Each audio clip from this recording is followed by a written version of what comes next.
Raider Reaction is for mature audiences only. So if you can't stand the heat, stay away from the fire.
It's another beautiful day to be a Raider,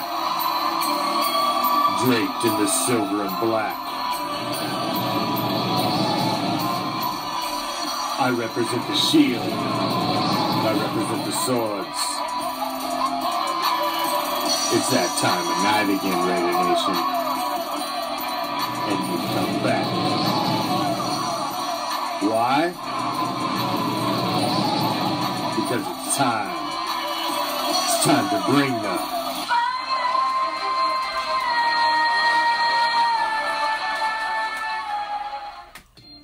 What's up, Raider Nation?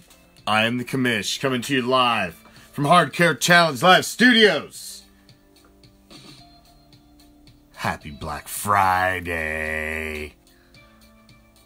And of course, it's coming to you from deep behind the enemy line.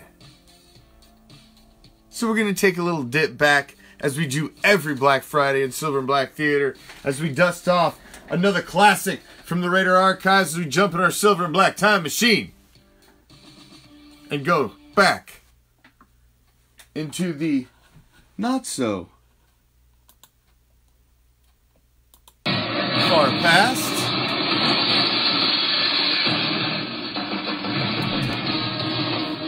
Raiders versus Browns in Cleveland, Week 3. Jack Del Rio's Raiders on the road for the first time in 2015. Oakland has lost 12 straight away from home. Mike Pettine's Browns seeking a 2-0 start at home for the first time since 2004. It's Raiders Browns here on the home of Super Bowl 50.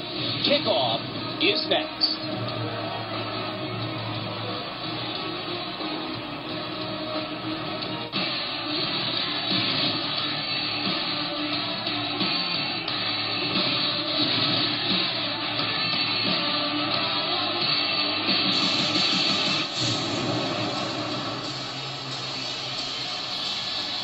A lovely day in Cleveland, 75 degrees. They say there's a 15% chance of rain, but clear skies right now as we get set for the Week 3 matchup between the Raiders and the Browns. Carter Blackburn, Chris Sims, our CBS crew.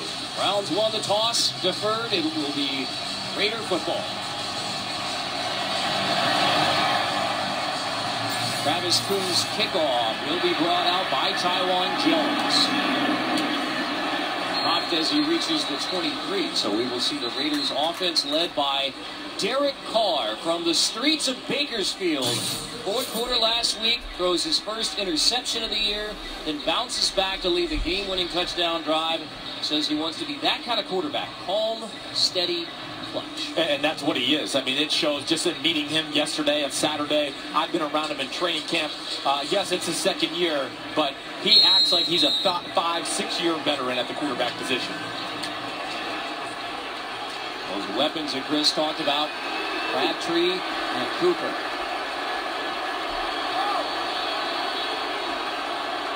Also, Reese in motion on first down.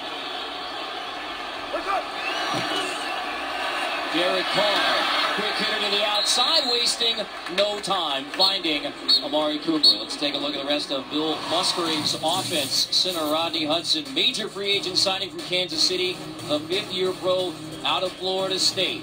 Latavius Murray, running back, uninvited to the compound by 6th-round pick. Back up in his first 2 years. Now the Raiders' featured running back. Cooper dropped the first 2 balls that were thrown to him last week. That's his first grab on the first play from the scrimmage for the Raiders. Latavius Murray is wrapped up and dropped for a loss immediately. Armani Bryant off the edge. Armani Bryant, you'll see him here coming off your left side of your screen. But he has truly been their best pass rusher. He pops on film when you watch him through the first 2 weeks. And that was a nice play by him there. Hey, the one thing I'm just seeing here, the first 2 plays right away, Carter, Cleveland putting a lot of people at the line of scrimmage. We're seeing man-to-man like we thought on the back end. Continue to watch this matchup you see right down here with Amari Cooper and Joe Hayden down here. That is going to be where it's all about today. Fargo's play action on second down. Incomplete at the sticks. Knocked away by Tramon Williams. Take a look at Jim O'Neill's defense for the Browns. Nose tackle Danny Shelton, 12th overall pick in the draft, trying to shore up the league's worst run defense. Carlos Dansby, second leading tackler. Deshaun Gibson has the Browns' only INT of the season at free safety. He helped finish off that sack, led by Armani Bryant. 3rd and 12, opening possession for the Raiders. This is where Cleveland is very hard to prepare for. They do a lot of different blitzes on the defensive side of the ball. Picked up on 3rd and 12. Carr delivers again. And it's Amari Cooper again for a Raiders first down. Well, you can see why this kid is special right off the bat. He's a refined route runner. Hey, Joe Hayden did a pretty good job at the line of scrimmage there. But Cooper, hey, this kid's a superstar. There's really no other way to put it. I know he's a rookie. I saw him at training camp, and I walked away with my mouth wide open, basically saying, I've never seen anything like it.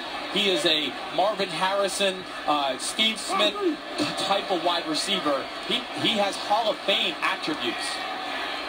The 4th overall pick. Or on 1st and 10, against Murray again. Go back to that comment on Amari Cooper. Yeah, all of Fame attributes.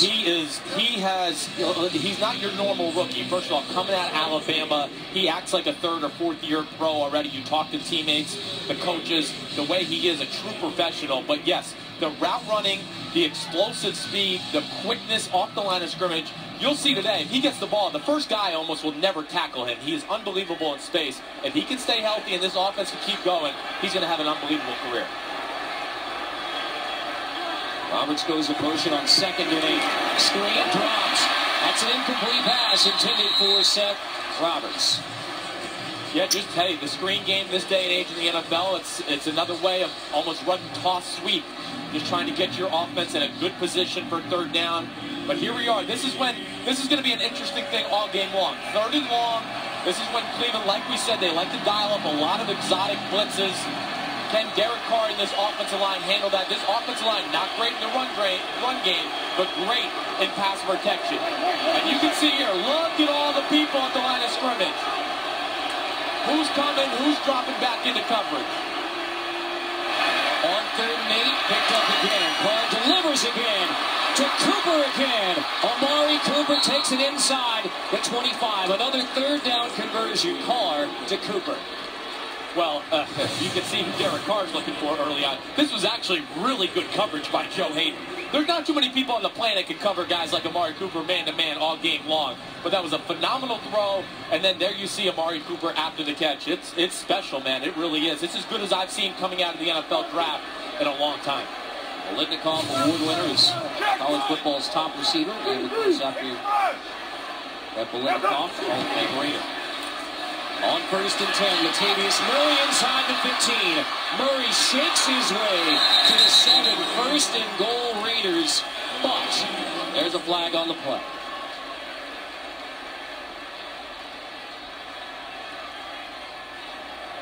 Holding. Offense. 3-1. 4 penalty. Go 1st down. Cleve Blakeman's our referee today. Well, I think there, the interesting thing is, Cleveland is lucky there's a penalty there, but this has been an issue for the Cleveland Browns defense. It's these runs on the edge of their defensive line, between the tight end and the tackle, or the outside part. That's where they were hurt against the Tennessee Titans last week. Cleveland's big in the interior, not necessarily big on the edges. I think it's something to watch out for here all game long if Latavius Murray can get on the edge and expose this Cleveland defense. Roy Hulu Jr. lines up behind Rivera, who then motions back to tight end. Carr.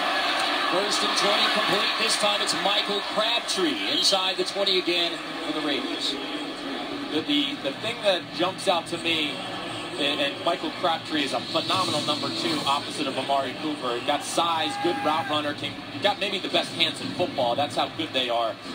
But the thing I'll say too, you can just see the confidence of this Oakland Raiders offense. After last week, what they did to Baltimore, that was a big stepping stone for them. And it's carried over right here into week 3. Jack Del Rio says it was validation of the confidence he thought the team already had. Take the screen. Carr rolling, bring it right back, complete inside the 15, inside the 10. That's Roy Hulu Jr., who sets the Raiders up for 1st and goal. No penalty flag this time.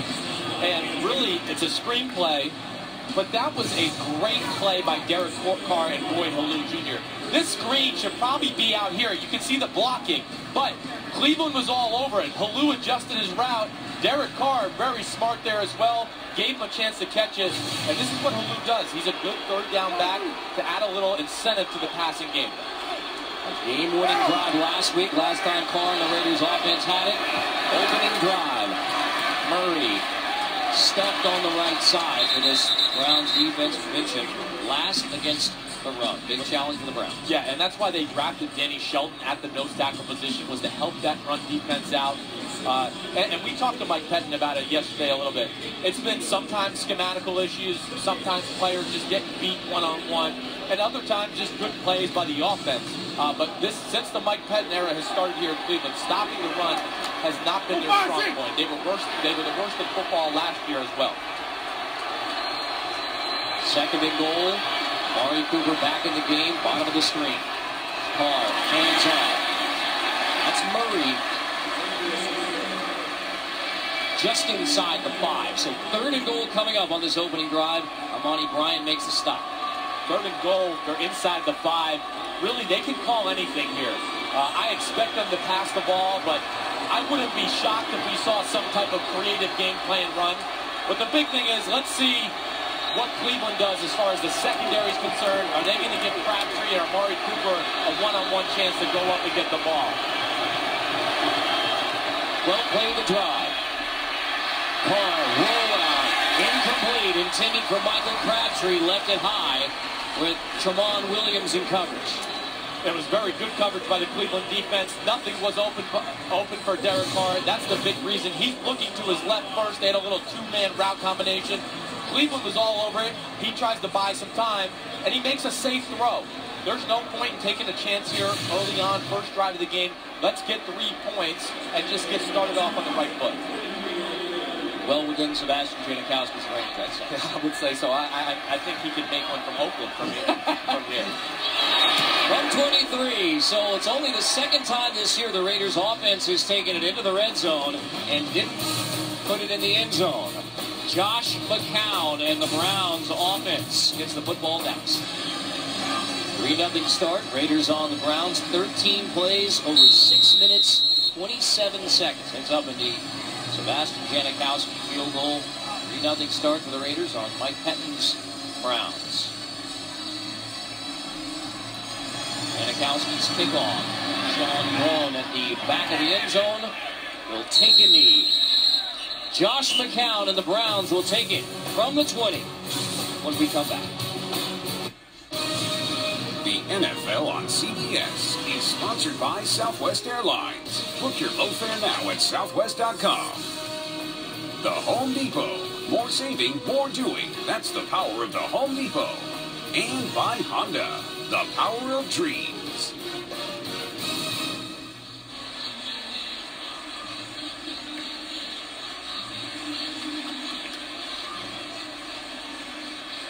Josh McCown, the native of Jacksonville, Texas, in Cherokee County, 4 years ago was starting quarterback in the United Football League. Now his 9th NFL stop. Browns have made it clear that he is their starting quarterback. McCown will hand off on first down. Isaiah Crowell stood up after a gain of only 2. Let's take a look at the rest of the Browns offensive starters. John DeFilippo's offense. Left guard Joel Bitonio playing between Pro Bowlers Joe Thomas and Alex Mack. Bitonio may soon join them. Andrew Hopkins could be the beneficiary of the extra attention that Travis Benjamin is drawing in 2015. No, we got 5 more. Empty backfield. Crowell motions out. 2nd and 8. Josh McCown tipped, flag down. Pass is incomplete. Yeah, they're going to get pass interference on DJ Hayden, it looks like. Or at least a defensive holding. Something over the middle there. Prior to the pass, holding. Defense, number 53. 5-yard penalty. First down, Cleveland. That was Curtis Lofton. I was wrong. Nonetheless, I think the other thing to watch out, just you saw in that last play, man, this Oakland Raiders defense with Khalil Mack and Aldon Smith coming off the edge, that pocket collapsed in a hurry right there. They got a chance to be maybe the best pass rush combo in football, or at least to be up there with the Von Miller, the Marcus Ware conversation. And he had 0 sacks. It's unbelievable. 2 weeks. McCown handing off to Janet Crowell. Again, not much there. On first down, let's take a look at the Oakland defense. Ken Norton Jr.'s defense tackled Dan Williams, Oakland's free agent acquisition from Arizona in the middle, former first rounder. Aldon Smith signed just prior to week 1. He will line up all over, hoping to get the Raiders' first sack of the year. TJ Carey, big shift in the secondary. Carey moves from corner to safety, try and bolster that position. Nico Clark starts opposite that corner. Yeah, big move, and they needed that. They needed some help at the safety position since Nate Allen got hurt in week 1. Play action on 2nd and 9. McCown with pressure coming in. Incomplete. And it was Mack who had McCown wrapped up in the backfield. Flag down.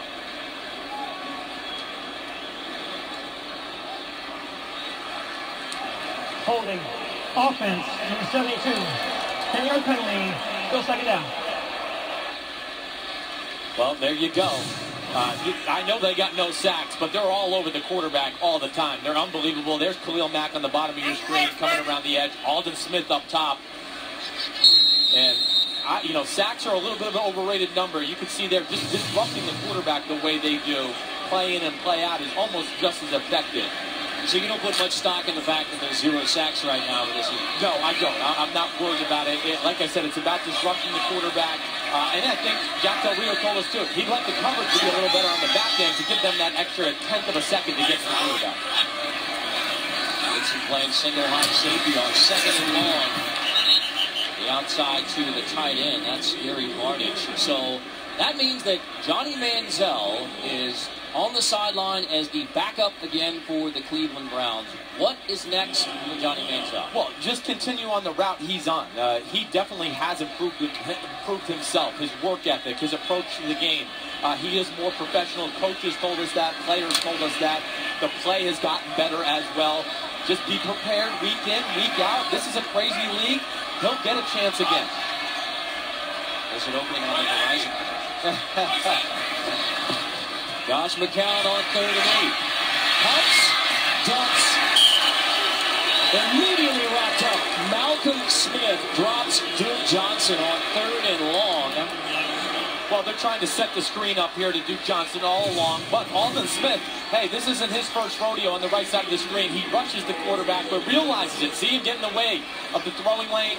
And good job by Josh McCown just holding it an extra second. And that's a tough situation to be on against this Raiders defense. It's 3rd and long with those 2 pass rushers. I understand the play call completely. Opening drive punt. Andy Lee, the wealthier pro out of here, 4-time All-Pro. That says he is most definitely a weapon. At the 25, shaking across to the 30-yard line. That's Gary. Ingo makes the stop. Derek Carr and the Raiders have a 3-0 lead, and the football next. The Cleveland Browns and Oakland Raiders join the NFL and all 32 clubs in celebrating Hispanic Heritage Month. As part of the celebration, the Browns presented Valentina Moxon with the NFL Hispanic Heritage Leadership Award before today's game. Valentina is the academic superintendent of SIG schools in the Cleveland Metropolitan School District. For more stories about Hispanic pride and culture from around the NFL, visit NFL.com/Hispanic Heritage. Carter Blackburn, Chris Sims, 1st and 10, 2nd drive to Derek Carr and the Raiders. Rivera goes in motion, maybe too much motion on 1st down. Ball start. Offense, number 81. 5-yard penalty. Still 1st down. Last drive, extremely impressive way to open the game, but it was the Amari Cooper show right off the bat. Little quick fade, then the great route, the ability to make something happen after the catch. Got down in there in scoring position, didn't happen. Derek Carr was smart, and they got the field goal by Janikowski. So how happy are the Raiders with the 3-0 lead at this point? Well, all this talk about we having one on the road, Jack Del Rio, he reminded us and said, that wasn't our team. That was last year. That was the year before. So it has nothing to do with it. And I think he's exactly right. Listen, I'm an ex-player, and I lose sight of that fact at times because I'm a fan now and watching the game. But, yeah, when you're in an NFL locker room, this is a new year, new team. And last year's woes have nothing to do with Jack Del Rio and the way this franchise is right now. Since 2012, only 2 road wins. One of them November 2013 at Houston, the last road win for the Raiders franchise. Gibson gets the tackle for loss on 1st down. Ball from the shotgun, 2nd and 15, slant, Amari Cooper again to the 35. That's why I circled it before the snap there. This is going to be an ongoing theme because this guy is going to be impossible to cover all day long. This is the defense they play, and Joe Hayden's one of the best corners in football, but this is a tough task. And he's going to have some balls caught on him as the day goes along. Impossible to cover Cooper at this point, even Hayden? Yeah, yes. I don't think some of these top-tier receivers in football, some of these defensive coordinators are being a little unrealistic right now, I think, in asking their corners to run around with the Julio Jones and the Amari Coopers of the world and think they're going to cover them all the time. Top of the screen. Carr pressured on 3rd and 6, delivers incomplete. Flag downfield, intended for Michael Crabtree. Yeah, they're going to get Pierre Desir here for holding. And it was a good hold because he was in trouble. Carr in the pass. Holding. Defense, number 26. The 5-yard penalty. Automatic push down. Smart defensive holding. Smart defensive holding. That's one you'll take. Crabtree was running a little what we call a corner route in the NFL. And you'll see it coming to your left side of the screen here. Either way, Derek Carr, great job by Latavius Murray. Great job in the pocket. But he had him beat, and Pierre Desir did a good job of holding him, making sure that completion didn't happen. That could have been 6 points. Instead, 1st and 10 from the 40. Carr is going to hand off again. Latavius Murray. He is shoved back immediately by Craig Robertson, the 4th-year pro from North Texas. Well, I don't think, like we talked about a little, I don't think this is where you're going to make your money in the run game against this Cleveland Browns defense. You know, Big Danny Shelton in there in the middle, he's going to make a mess of things. And like we said a little bit in the opening, Cleveland has had issues stopping the run on the edge of their defense. We saw the big run by Latavius Murray early and got called back. If I'm Oakland and Bill Musgrave offensive coordinator, I try to attack the edge of this Cleveland defense. 2nd and 10, it starts straight up the middle again, same result. Murray dropped by Bryant to make it 3rd and long after 2 unsuccessful runs between the tackles.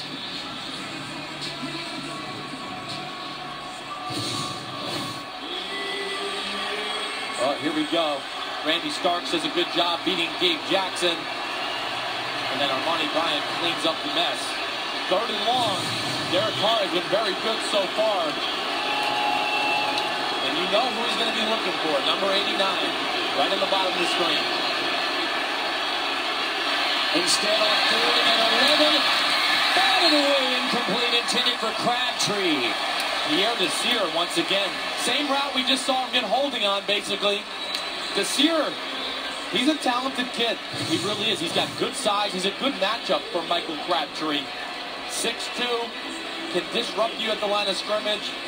And really, Crabtree was open there. Derek Carr's got to let that ball go a hair earlier or put a little more pace on it. That should have been a completion.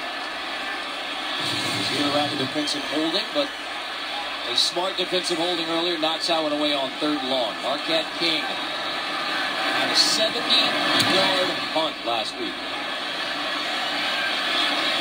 The dangerous Travis Benjamin from the 15, shaking his way out of bounds at the 20. So matchup number 1 in that punt game goes to the Raiders. Josh McCown and the Browns, 2nd drive next. The NFL on CBS is sponsored by Bud Light. Make the right call. Drink responsibly. And by FanDuel, the leader in one-week fantasy football.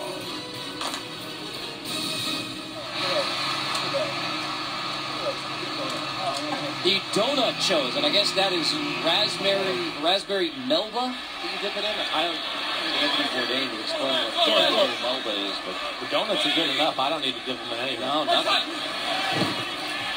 Josh McCown, 1st and 10, almost picked. Dropped by DJ Hayden. DJ Hayden man-to-man on Travis Benjamin there.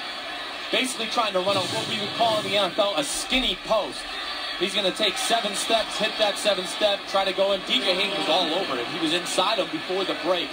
That's on Josh McCown there. He's got to be careful trying to squeeze that in. And again, I'll say the collapsing pocket is making Josh McCown having to throw the ball a hair earlier than I think he would like.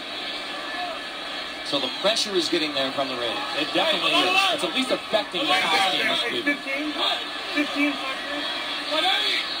Out of the eye, Duke Johnson.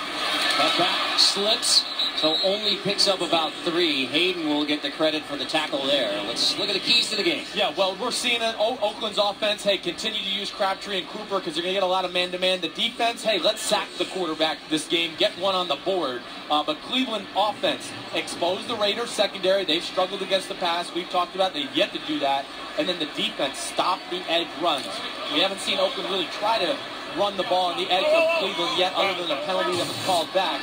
But like we talked about, it's been an issue for this Cleveland defense. 12 yards total offense for the Browns. So 36. McCown pressured again. Delivers on 3rd and long. It's Brian Hardline, the 7th-year pro from Ohio State. Leno's High School, the local favorite. Yeah, definitely one of the local favorites. Just a talented receiver. Got better size than people realize. 6'2", 6'3". This was a great job by Josh McCown, just hanging in there in the pocket. About a 12-yard curl route. And finally, Cleveland gets a first down. Rest your defense. Get this offense in a little bit of a rhythm.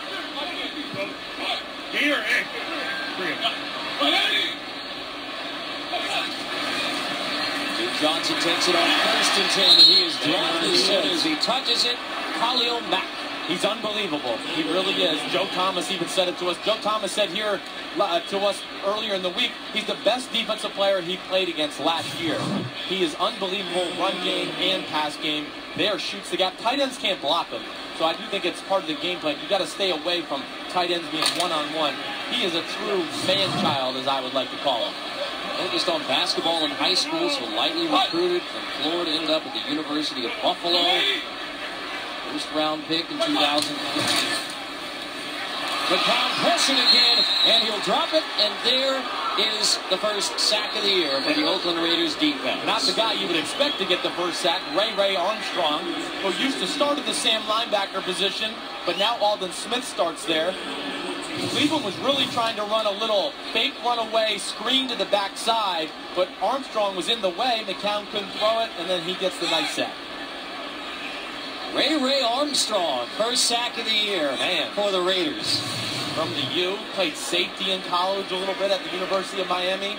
Now he's playing linebacker. He's a good little player, great in pass defense.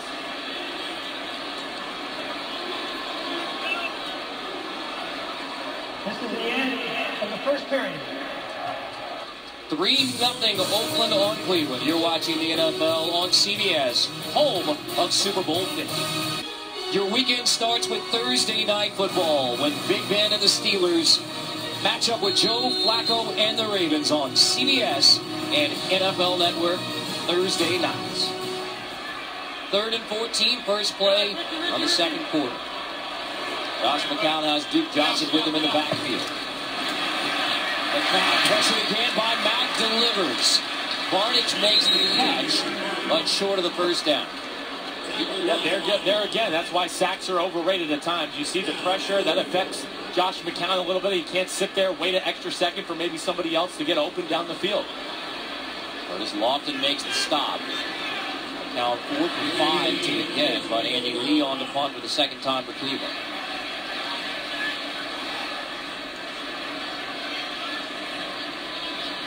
Year pro from Pitt, Andy Lee.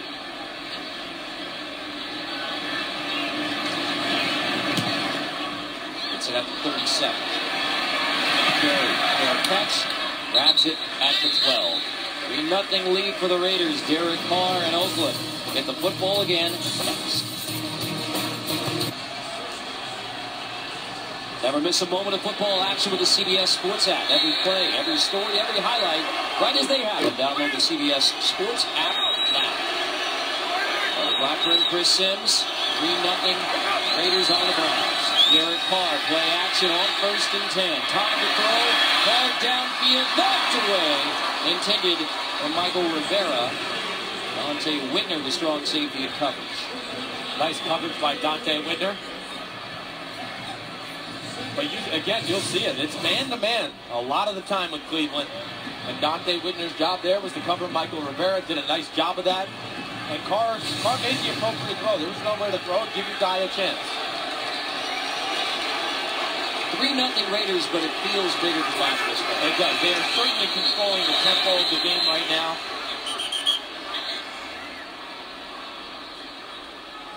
Flag down, maybe a timeout before the flag. There is no foul on the play. Prior to snap, timeout Cleveland. This is their first timeout. Substitution issue there, and Mike Pettin not happy about it. No, definitely not, but better that it happened here in the second quarter rather than the second half. But yes, there was 12 men on the field. That's why they had to call the timeout. Pettin celebrated his 49th birthday on Friday. Second-year head coach of the Browns. Well, the Raiders trying to get Latavius Murray involved. 7 carries for all of 1 yard. Yeah, and it had the biggest run of the day called back with a holding penalty, but it's not this kid's fault that they have not been able to get the run game going. He is truly a talented back. They have not opened up a lot of holes. I don't care if, it's Jim Brown or Marcus Allen back there. They wouldn't have rushed for more yards than he has right now. They just got to get this run game figured out. Like we said a little earlier, they pass protect great here in Oakland. They're just not great in the run game quite yet. Give it right back to him. So the 8th carry, trying to get to that magic 15 number as Murray takes it to the 19 to make it 3rd and manageable. And Xavier Cooper on the stop. He's truly a physical specimen, Murray. He's 6'3", 230, can really run, and I really think he's got big-time potential. They just got to continue to work on this offensive line and open up holes. But here we go, 3rd and short. Definitely a favorable position for the Oakland Raiders offense. Out of the eye, play action. Carr, incomplete. Amari Cooper the target again, this time dragging. First time Cooper has been targeted and incomplete. Yeah, and I think Derek Carr here, he had time. I thought he could have thrown to the front side to Seth Roberts, but nonetheless, I understand this. This is the second read for him coming across the formation. Cleveland is ready for it, and Dante Hittner, as I like to call him, there on the spot. 3 straight incompletions for Carr after the hot start on the opening drive.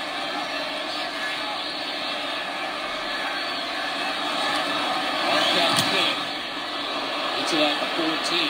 Not his best, so Benjamin has a chance. Shaking from the 40.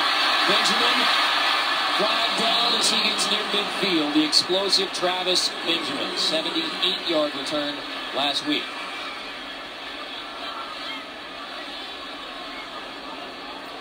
We are going to get holding on the Browns. But that is the punt that Jack Del Rio does not want. He told us that specifically. I want hang time so my guys can get down there. Let's get the call from the referee. During the return, under the block in the back, receiving team, number 51. The 10-yard penalty for the spot of foul. First down, Cleveland. Benjamin on offense with the Browns when we come back to Cleveland. On Tuesday, Cleveland's Craig Robertson and K'Wan Williams visited a local elementary school and hosted an NFL flag football clinic where they took on the role of phys ed teachers, coach students during the event. The clinic, part of the NFL's Play 60 movement, which encourages children nationwide to be active for at least 60 minutes every day. So, for the first time since 2007, Josh and Luke McCown both starting on the same day. The fourth time it's ever happened.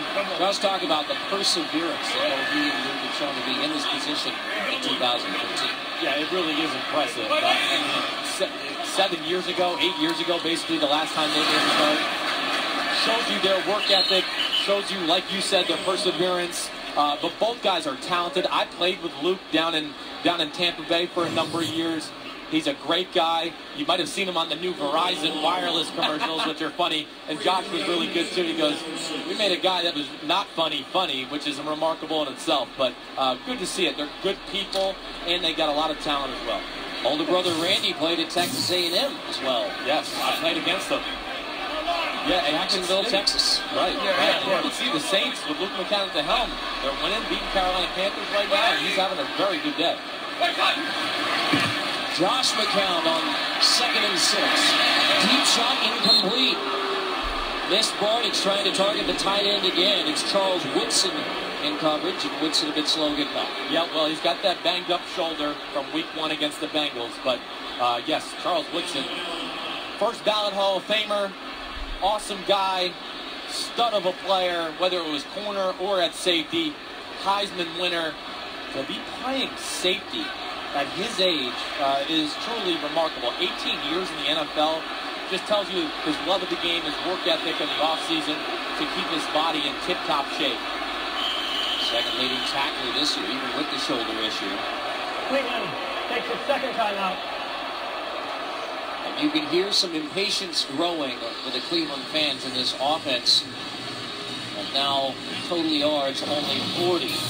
Johnny Manziel is on the sideline, and Josh McCown get the Browns going. The NFL on CBS is sponsored by Clean Crisp Coors Light. Geico. 15 minutes could save you 15% or more on car insurance. And by the Lincoln Motor Company and the entirely new Lincoln MKS. Sword! Out of the Browns' timeout. This is 3rd down for Josh McCown.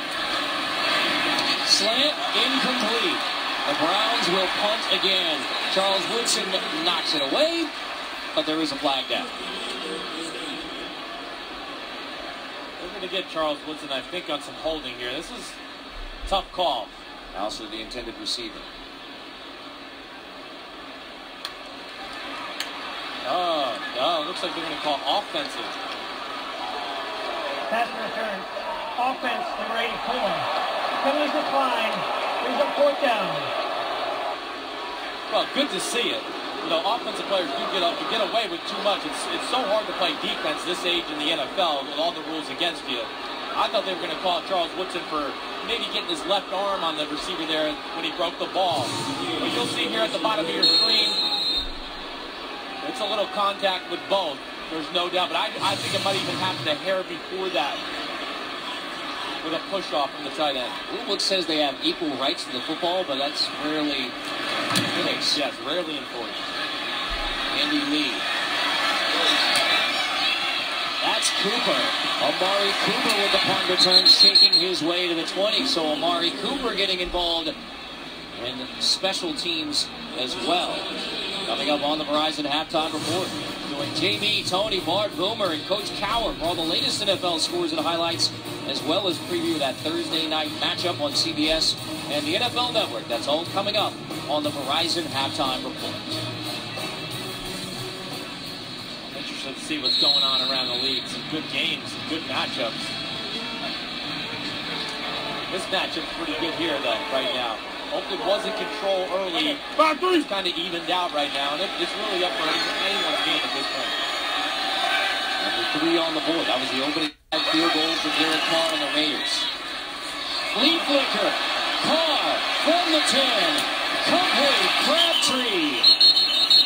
Flag down as Crabtree holds it in at the 34.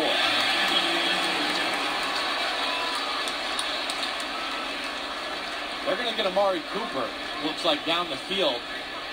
Pass interference. Offense, number 89. The 10-yard penalty. Replay 1st down. Back-to-back plays from scrimmage. That's like never happens this day and age in the NFL. But trying to set up the flea flicker. Amari Cooper's trying to act like he's going to block the safety so he can run the post over the top. You know, I don't know about that. Don't throw the flag at all. That had nothing to do with it. They just run into each other. I don't get that. I don't get that penalty call at all. I really don't. Back-to-back offensive plays. Offensive pass interference. One for the Browns, one for the Raiders. Pressure coming on 1st and 20. Another flag. Motion on the line. False start. Offense, number 86. 5-yard penalty. Still 1st down. And then Lee Smith. They haven't put themselves in great positions to start a lot of these drives. They overcame it in the first drive with some big 3rd down throws, and that's why they got 3 points. But ever since then, 1st down has not been real friendly to the Raiders, and now you're, of course, 1st and a mile here. Carr 1 for his last 4. On 1st and 25, Latavius Murray only gets to the 9. Let's check in with JD and Tony for an update.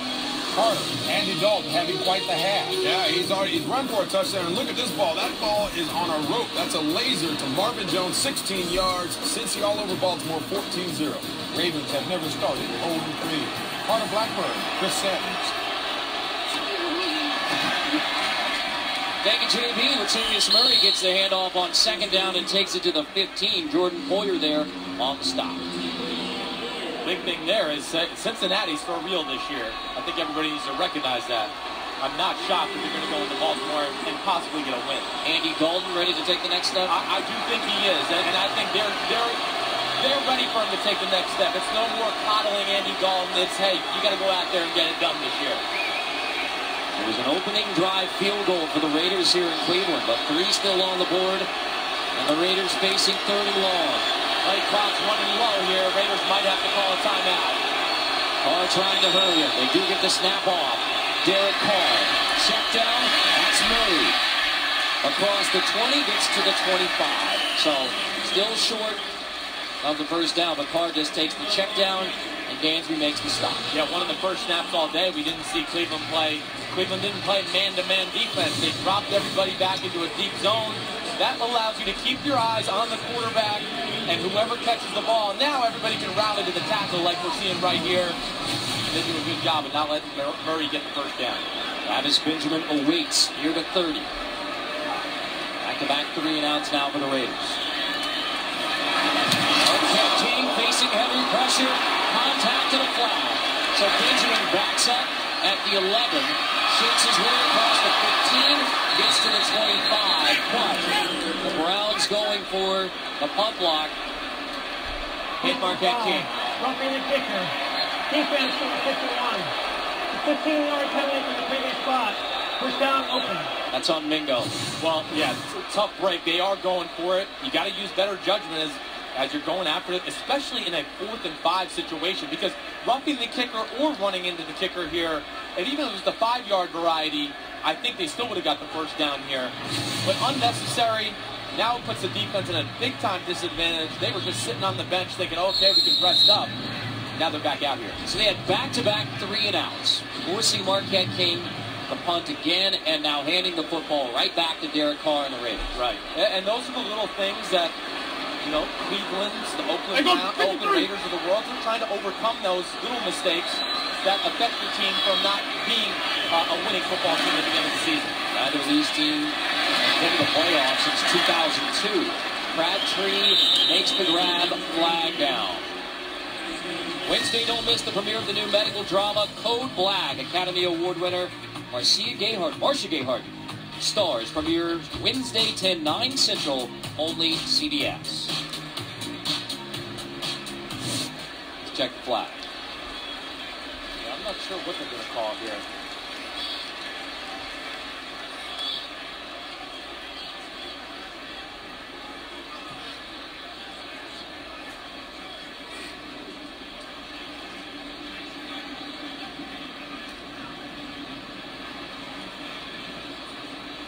There is no foul, so they'll get eligible man downfield and play. Play stands, brings up first down. So it's a catch for Crabtree right at the 50. So they're going to call an eligible receiver down the field. I didn't see it. I did not think that was the case.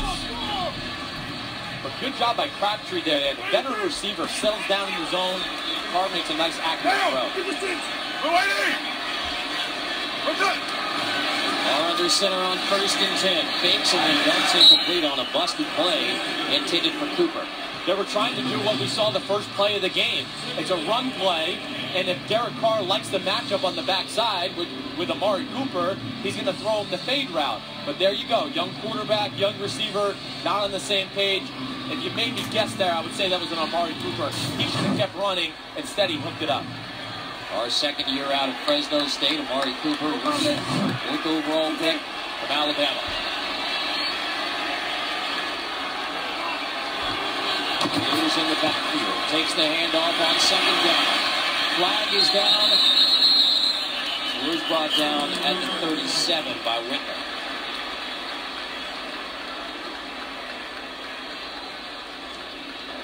Ball start. Offense, number 72. 5-yard penalty. Replay 2nd down. Donald Penn. Well, big Donald Penn.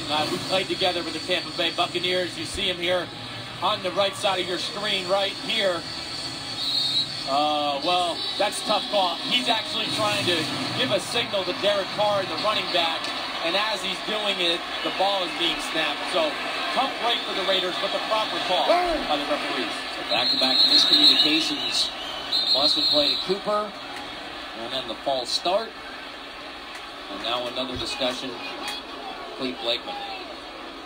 The clock is correct now.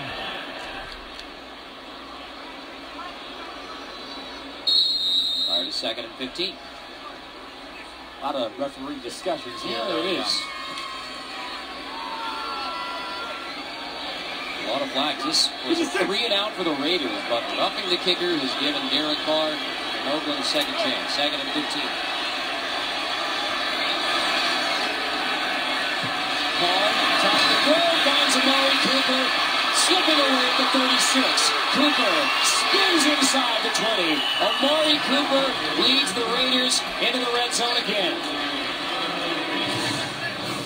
All right, well, hey, it's a little in-cut right across the middle of the field. There's no way Dante Whitner is going to be able to cover Amari Cooper one-on-one. And then you just, again, you see the explosive speed to Sean Gibson, his ability. But right over the middle of the field, Carr does a great job seeing the hole in the zone underneath. Deshaun Gibson, one of the underrated free safeties in football, and truly good. But Amari Cooper, again, you just see the special talents this kid has. Already over 100 yards. With 8:15 to go in the second. Latavius Murray trying the left side, inside the 10. Another flag down.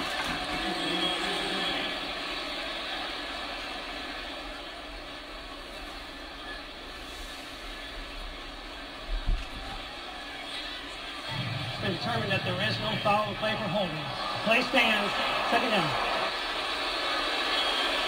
Amari Cooper, most catches by a Raider in the first 2 games, breaking Jack Larshi's record from 1960, the inaugural year of the Raiders franchise. You know, I know that I made your jaw drop when I said future Hall of Famer, but the kid is special. He really is. And they're going to base their offense around him, which they should. Week 3, Chris Sims says future Hall of Famer. Carr gets the Crabtree in the end zone, incomplete. Come on, Williams and coverage. You have a guy like Amari Cooper, it makes defenses change their game plans. And now as they change their game plans, you can do other things within your offense off of that. That makes the Michael Crabtrees, the Latavius Murrays better because, hey, the Cleveland Browns or whoever the opponent is playing the Raiders, they got to worry about the matchup with Amari Cooper. Browns defense held into a field goal. First trip to the red zone. This is 3rd and 3. Murray stretches inside the 5. It will be 1st and goal for Oakland. Right up the middle, found a little cut back lane and lowered his shoulder and got it. Kenny Shelton makes a stop. Raiders go hurry up, 1st and goal. Browns bring pressure up the middle. Murray tries to bounce it outside.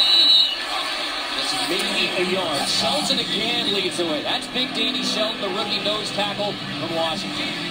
Yes, and he is immovable in the middle. I mean, he is a true 3-4 nose tackle. That's why they had to get him. It takes 2 people to move him out of the way because he's basically 2 people in one as it is. 2nd and goal. All out of the shotgun. Play action to Murray. Flings. Complete. Touchdown, Raiders. Holmes makes the grab.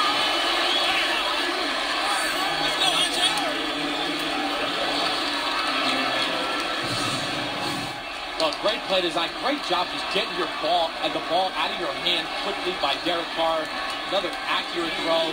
And he's got some big receivers that he can make these type of throws too. Andre Holmes, 6'5". No, Crabtree. Those type of guys are very friendly to a quarterback when you're down in the red area. First touchdown of the year for Andre Holmes.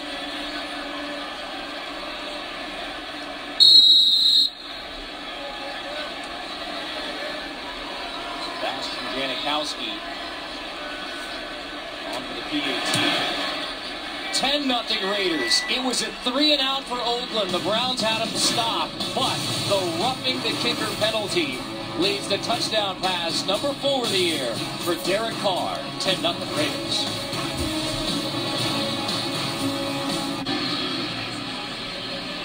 Holmes gets the touchdown catch from Derek Carr, capping that 11-play, 80-yard drive that should have been a 3 and out. Should have been back-to-back 3 and outs. Credit the Raiders for taking advantage. Definitely took advantage, and that's why, you know, winning is a skill in the NFL. And those are the little things that are a difference between a team having a winning record at the end of the year and maybe being 6 6 and 10. Touchback. Let's go back to the TV drive. Well, you said it already. It came back to the roughing the punter. That got the Raiders offense back on the field, and then it became, Mr. Amari Cooper. And yes, yards after catch are his special. What's up, Raider Nation? Thank you for joining us here at Raider Reaction on another Black Friday. As every Black Friday is Silver and Black Theater, as we feature another classic game from the opponent for the week. As tonight, you got 2015 Raiders and Browns. You know it's a must-win this week. You got to get that W, Raider Nation. Intended for Travis Benson. Yeah, that's a play that they got to hit as a quarterback, a wide receiver this day and age in the NFL. Hey, the fans are here. I know they're booing. They want Johnny. But just take it from me, watching here at the game, there hasn't been a lot of open receivers yet for this Cleveland offense. So it's not quite time to start chanting Johnny Johnny. You said definitively before the game, you agreed with Penton's decision to go with Josh McCown. You're sticking with... Yeah, totally. At this point, it's about a body of work, off-season, training camp, all those things. That's why Josh McCown is the starting quarterback. Crowell is dragged down by Aldon Smith. Released by the 49ers after his third DUI, signed the one-year deal with the Raiders just prior to the season. Well, you see him on the right side there, and no fullback is going to block Aldon Smith. Aldon Smith is one of the freaks of nature in the NFL. The Raiders got two of them, both of them on the edge of the defense. But man, yes, they have a chance to be a special pass rush tandem. 4 rushing yards for Crowell. So it's 3rd and long for Josh McCown and the Browns again. Stepping up in the pocket, McCown delivers downfield. That's Barnage up the seam to get it across the 50 for the first time. Yes, and really great job by Josh McCown buying the extra time. You're going to see Barnage come from your left. He's going to cross over. This is a zone defense. And they are looking at the quarterback, of course. Charles Woodson lets Barnage get behind him. And McCown makes a very good throw on the move. Hopefully this gets the Cleveland Browns offense jump-started. 40 yards. That's as much as Cleveland had total offense prior to this drive. Interceptions already for the Browns tight end. Browns exploiting that matchup again as McCown goes deep and incomplete. Intended for Gabriel. Nico Thorpe in coverage. Nico Thorpe, nice little corner, fits what they want to do here. This is the Seattle Seahawks defense now with the Oakland Raiders. There's Ken Norton Jr. They're running a similar scheme. I would like to continue to see more and more passing on first down from Cleveland. I don't think you're going to run and be successful on this front seven of Oakland. They're big. They got run stoppers. We talked about Khalil Mack and Aldon Smith on the edge. I think you got to, like I said, keys to the game. I think you got to throw it first to open up the run. Nico Thorpe steps into that corner line. Terry goes to safety. 2nd and 10, McCown incomplete. No flag. That's new addition David Emerson, who they acquired off of waivers from the Washington Redskins. Long corner from North Carolina State, covering Hawkins in the slot.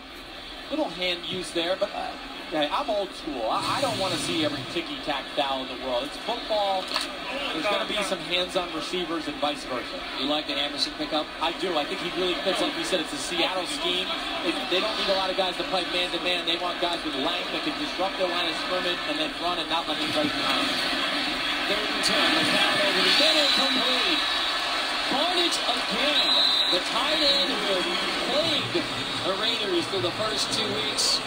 Again here in the first half. Yeah, you're exactly right. They have been plagued by tight end play, whether it was Rocky Gilmore last week for the Baltimore Ravens or Tyler Eifert the week before for the Cincinnati Bengals. But a zone defense, Curtis Lofton playing Tampa too. He's trying to get deep down the field. And Barnage does a good job just sitting up right at the sticks and getting the first down. 4 catches for Barnage, 71 receiving yards. McCown converts on 3rd down. Best drive of the game for the Browns. Duke Johnson going in reverse. Malcolm Smith leads the way. Malcolm Smith, the Super Bowl MVP, if you remember from when the Seahawks beat the Denver Broncos. Athleticism is his specialty. You see him at the top of your screen here, though. Running sideline to sideline. He's as fast as Duke Johnson. He is a very good athlete, can really run. But like I said, this offensive line for Cleveland, it's legit. Don't get me wrong. But this front seven for Oakland, people are going to talk about them as the year goes on. You're not going to be able to run on them with some of the big people they got in the interior part of their defense. But now the Raiders leading tackle. McCown 70-16 to Bridgeland, slipping away for a first down. Right at the sticks, Travis Benjamin makes the grab, eventually brought down by T.J. Carey. Well, just a simple little curl route. Gets back to the ball, breaks the tackle. Benjamin's scary after the catch, but love the play call. One-on-one matchup outside. Just have your guy beat their guy. T.J. Hayden misses the tackle. T.J. Carey finishes it off. Race kick to the red zone for the Browns.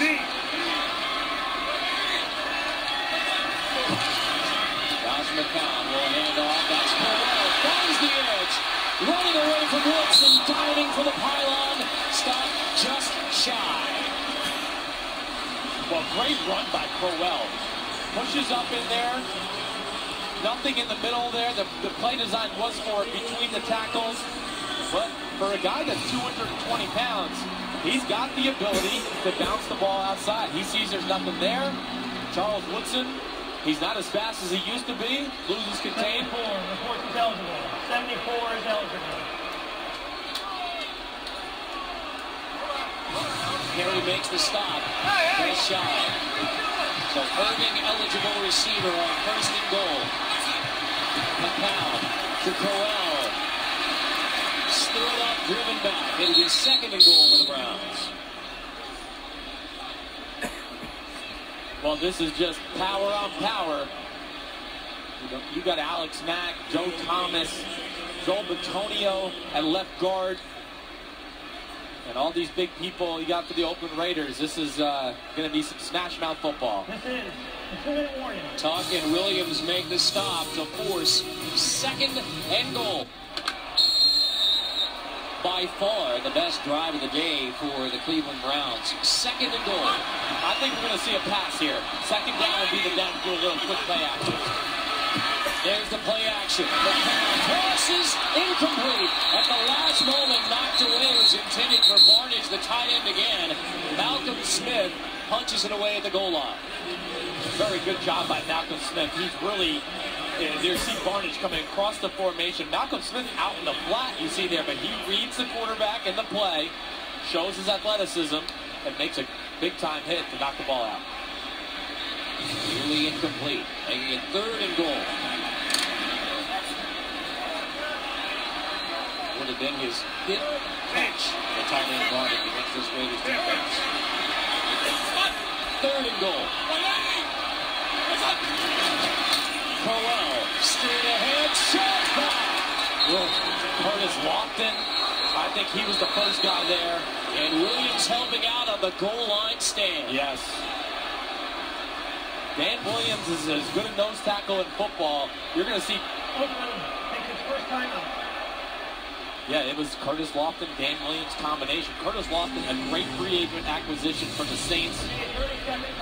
A first and second down run thumper. That's why they brought him here. It's just tough football between the tackles. He can make the hits. Minute 46 away from the Verizon halftime report. KD, Tony Bart, Boomer, and Coach Cower. All the latest NFL scores and highlights, as well as a preview of Thursday Night Football on CBS and NFL Network. That's all coming up on the Verizon halftime report. Carter Blackburn, Chris Sims, fourth and goal coming for the Browns. And the offense is on the field for now and during the Oakland timeout. Yeah, they're going to go for it. I'm surprised. I'd kick the field goal. I really would. It's 10-0. You need two scores at some point. This is risky here. Fourth and goal. It's Duke Johnson who's in the backfield with Josh McCown. Empty out, flag down on fourth and goal. Yeah, it's going to be a false start. They're going to kick the field goal now. Offense 75. Pending. Still 4 down. Huge mistakes by the Browns in the first half. Yeah, they've had some untimely penalties This is the second biggest penalty of the first half, other than the roughing the punter.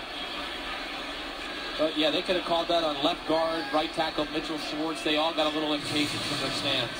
I'm not so sure the center didn't snap the ball a hair late too. But either way, nobody on the same page there. Might be a blessing in disguise if they get the penalty and at least get the 3. Get on the scoreboard. Travis Coon's second field goal attempt of his NFL career.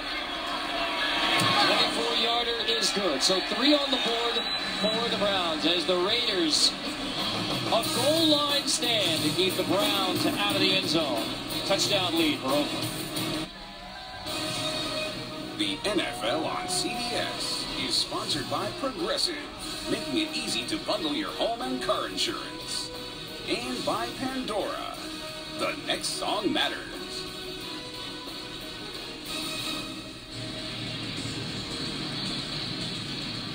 Raiders trying to win in the Eastern time zone for the first time since December 2009. And with the Raiders defense holding the count and the Browns out of the end zone, it's a touchdown lead, 10-3 at the end of, by far the best drive of the day for the Browns, but only 3 on the board. Yeah, but still a good drive. And I think most important there is you got the defense off the field a little bit, and you get a little confidence in your own pass game. Taiwan Jones brings it out across the 20. Jones across the 30 with 1:39. Oakland 2 timeouts left in the half. Robertson makes the stop. So remember back to that last Raiders drive. That was the one that was the 3 and out, and then roughing the kicker on Marquette King, and on the punt, and then Derek Carr, and the Raiders took advantage with a touchdown drop. Yes, and Cleveland, this is a big series for them. I think Oakland, they're going to push the limit here. They know they got to kick the ball off to the Cleveland Browns in the second half, so they don't want a 10-point swing. They're going to try to get at least into field goal position here. Latavius Murray on the left side. The hole opens up for Murray, and he takes it to midfield, right on the Browns logo before Gibson finally brings him down. Yeah, and there they go. That was a nice little play. They pulling guard action. You see, pulling tackle by Austin Howard, but nonetheless, big hole for Latavius Murray. And now you're pretty much in field goal range. Another check down outside. Roberts sprints inside the 20. Knocked out of bounds near the 15. Gibson knocks him out of bounds again as the Raiders go downfield unopposed. Wow, well, that's what happens when you play a lot of man-to-man sometimes. You get crossed up in the middle of the field. Nobody picks up Seth Roberts.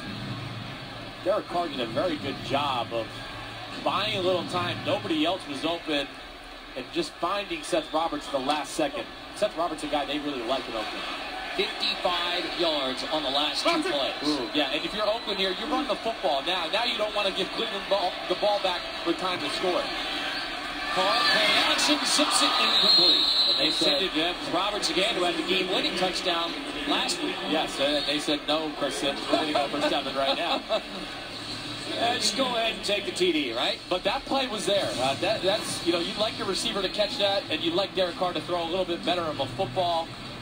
But nonetheless, NFL, that should be completed. The Browns took those 2 early timeouts, so only 1 on the board left for Cleveland. Right.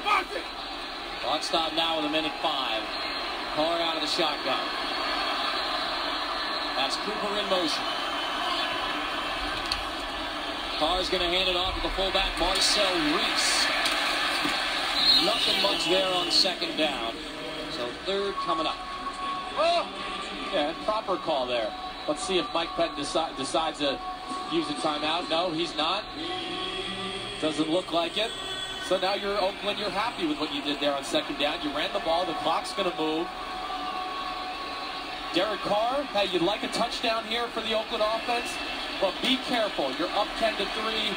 You'd love to go in at halftime, up 13-3. Crabtree at the top of the screen.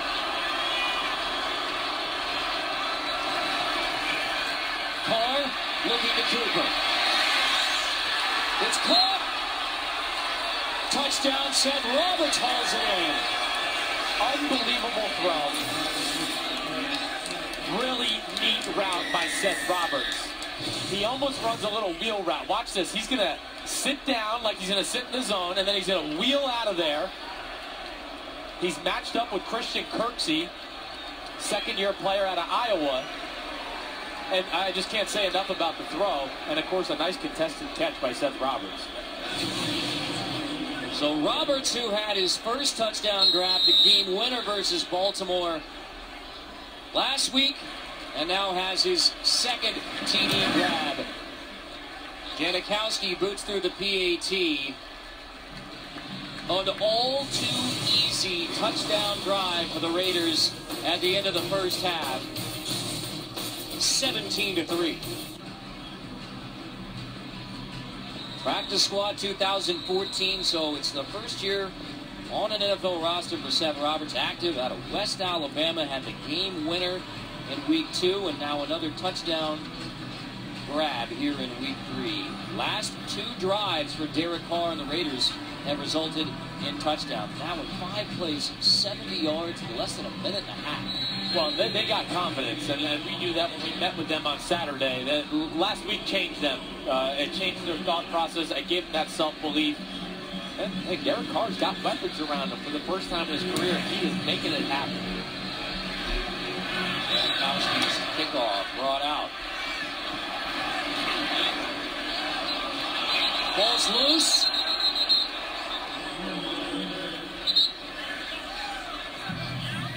Thrown on the return. Raider football.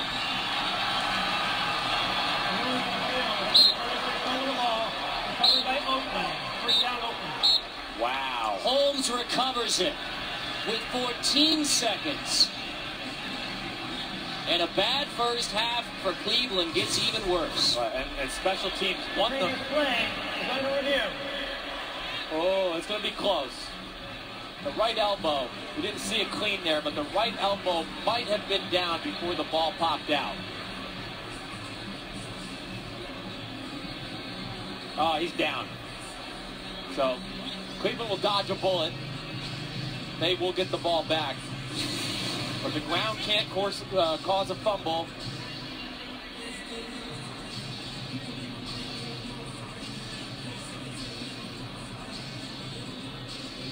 But nonetheless, special teams has been a little bit of a struggle here for the Cleveland Browns today. Under review on the fumble, with the Raiders already up 2 touchdowns. 17-3. That fumble by Drone on the kick return under review. Inside of the 2-minute warning. After reviewing the play, the return man's elbow was down on the ground prior to losing control of the ball. Before, he's down by contact at that spot, which is the 17-yard line. So it'll be first and 10 from the 17. Please put 15 seconds on the game clock. 15. Meaning it's Browns football. We bring in Mike Carey to talk about that fumble. Yeah, guys, I think it's a little too much smoke in that one to really definitively say, to confirm or reverse. The ball starts to rotate right before the elbow hits. You can't tell whether it was a fumble or not. If I was in the booth, I would let that stand. So lack of that indisputable visual evidence. That's interesting. I'm interested to hear Mike say that, because that's why, hey, his eyes are better than mine. He's done this. I thought, I see what he's saying here. Ball maybe just coming out a hair before. The ball rock right there. Little rock. You can't. But nonetheless, Cleveland ball, and they avoided disaster here in the first half. Thank you, Mike. Disaster. Already 17-3 Oakland on Cleveland, and so the Browns running out the clock at the end of this first half. Duke Johnson has the carry. So 17-3, Browns fans displeased with that first half. Yeah, well, certainly. And I think the big play in the first half was the roughing the punter call. That really kind of changed the game altogether. First half. So a game-winning drive for Derek Carr and the Raiders at the end of week 2, and a 17-3 lead at halftime here in Cleveland. That's the end of the first half, 17-3. We'll be back. Verizon Halftime Report.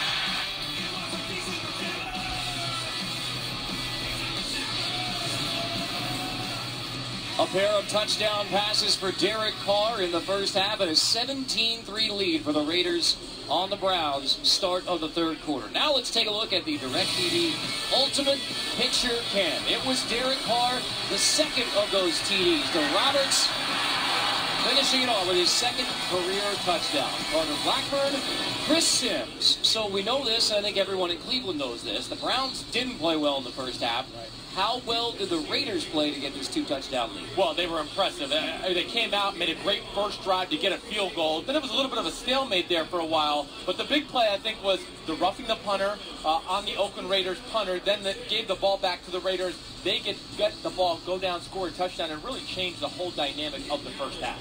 We saw the Roberts touchdown grab, his second career, but this was the biggest play for him in the first half. Yeah, this set up the second touchdown, no doubt about it. You're going to see Michael Rivera sit over the middle. Crabtree's going to clear it out with the post, and then Seth Roberts come across the formation. You'll see all the unvoided space here by the Cleveland Browns defense. Nobody's open front side. Derek Carr does a great job getting back, finding Seth Roberts, and this set up that second touchdown pass to Derek Carr and Seth Roberts. But nonetheless, Derek Carr and company on the offensive side of the ball, it's showing that they gained confidence from last week, and it's showing that they got some talent on this side of the football.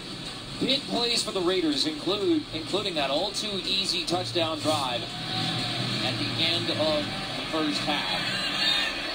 The Browns won the opening toss and deferred to the second half. So it is Browns football, and it is Josh McCown out to begin the second half. So the lone scoring drive of the day for the Cleveland Browns was when the Oakland Raiders had the goal line stand to keep it out of the end zone. Browns settled for the field goal. That was the only trip to the red zone for Mike Pettine's Browns in the first half. Right, and it was a good drive regardless. But I think the big thing, too, they gave their offense some confidence, I would believe, the Cleveland Browns. And, yeah, there's Johnny Manziel, but it's not time for that quite yet. Josh McCown has hit all the receivers that have been open. I haven't seen a play where I'd say, ooh, man, he should have hit that wide-open receiver, other than maybe one throw to Travis Benjamin.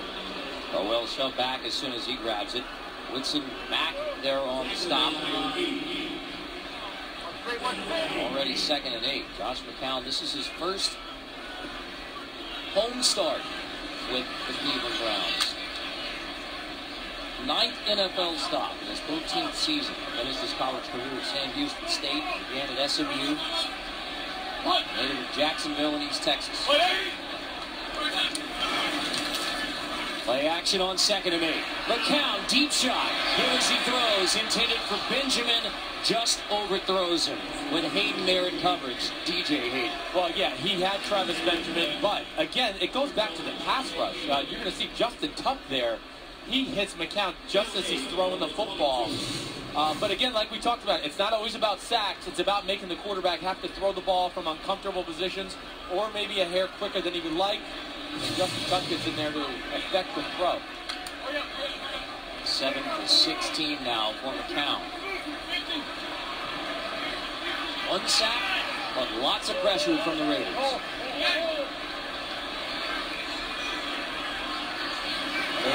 Play clock winding down. McCown gets it off. Pressure again. Dropped at the 15. Malcolm Smith finishes off the sack on Josh McCown. Well, Oakland brought pressure. They blitzed. They covered in the back end, but Malcolm Smith up top on Isaiah Crowell. Just a good job and effort there, because really that was a pretty good blitz pickup by the Cleveland Browns. There was just nothing open downfield, and McCown had to hold it. Malcolm Smith did a good job. Just keep going after the quarterback. Bringing out to begin the second half of the Browns. Andy Lee hits it at the 6. Amari Cooper lets it hit at the 35 and takes a big roll. Cooper bobbles it all the way back at the 15.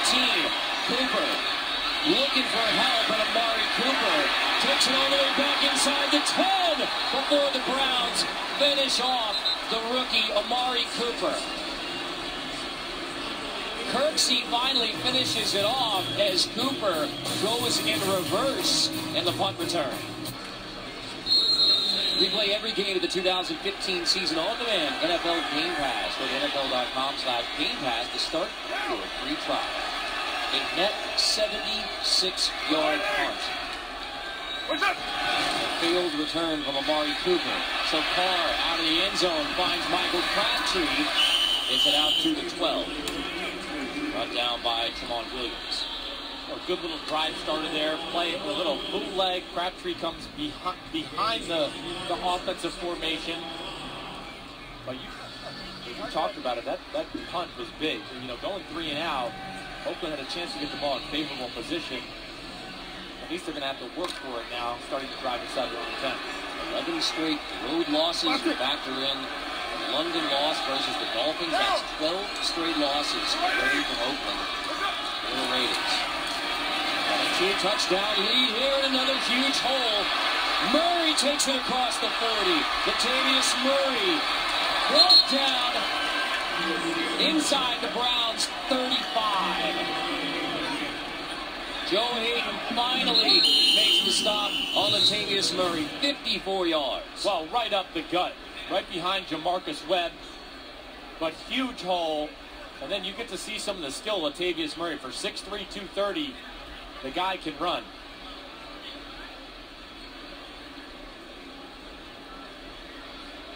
A really nice open field running. If you saw this guy in person, he looks a lot like Adrian Peterson in his uniform. Joe Hayden down at the end of the play as we step aside. The NFL on CBS is sponsored by Southwest Airlines. Book your low fare now at Southwest.com. FanDuel, the leader in one-week fantasy football.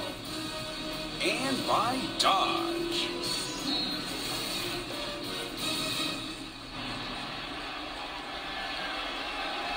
After a 54-yard run from Latavius Murray, has as many rushing yards today, almost as he had in the first 2 weeks of the season. Empty backfield, 1st and 10. Derek Carr, incomplete, intended for the fullback, Marcel Reese. Dante Whitner knocks it away. Well, Marcel Reese is a nice little player for this Oakland offense. He can do it all. He can play tailback, tight end, fullback. We talked about that with Derek Carr yesterday. He said he's like having another quarterback on the field with him. He really understands the whole offense, whether it be protections, running routes, the routes down the field. A true student of the game. In fact, Derek said Marcel doesn't like it when Derek will point out in protection. He said, I got it. 2nd and 10. This is Taiwan Jones with the handoff. Shoved out of bounds as he is near the first down. Just short, and that is Joe Hayden headed to the Browns locker room. Up bounds right at the 25. Running behind Rodney Hudson. It's Zier who's into the game now for Joe Hayden. Well, they got the Cleveland defense guessing a little bit now at this point because the pass game's been working. We've seen a few run game holes. And that's tough when you're a defensive coordinator like Jim O'Neill for the Cleveland Browns. He's not sure what to call at this point. Oakland's got the pedal on the metal. Murray behind Carr. Takes it on 3rd and 1. First down. As he reaches the 20. Zier, who's into the game because of the Hayden injury, makes the stop on Latavius Murray. It was a good thing he made the tackle too, Carter, because this could have been a touchdown right here. This has been the issue. Bouncing balls outside, bouncing the run game outside. Cleveland has not been able to stop it, but that might have been a touchdown-saving tackle by Pierre Desir. 109 rushing yards for Murray. That's exactly what he had in the first 2 weeks. So they're getting it going. They got a big, powerful group, the Oakland offensive line. Maybe this is what gets the run game jump-started from here on out. From the 20, 1st and 10. This is Taiwan Jones. Finds the corner, cuts back. Jones stretches ahead with a heck of a run for the 5th-year pro for Eastern Washington. Kirksey finally finishes it off. Well, again, little misdirection. It's meant to bounce outside like you see right there. Robertson does a good job. But Taiwan Jones does a nice job cutting it back. Robertson down right now. With a little injury. You saw he slipped. His leg got caught under him just a little bit. 126 rushing yards for the Raiders combined. So starting to get that ground game going. So we've seen Hayden go down after the long run from Murray. We see Robertson go down here on the cutback run from Taiwan Jones. You know, those are the things that do happen when you're on the field a lot as a defense. You get worn down physically. Desmond Bryant was out today with a shoulder. K'Wan Williams was scratched after the third concussion for him in less than a year. Right. And K'Wan Williams, that was a big loss for this Cleveland defense. He's a nickel slot corner. He does a great job in all the slot receivers in football. So that hurts their coverage.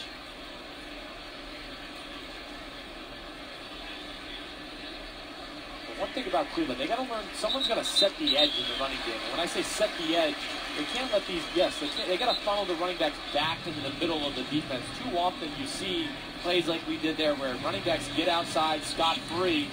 And I think if you look at a lot of the other top defenses in football, very rarely do they let the run game bounce outside their outside linebackers or their defensive ends.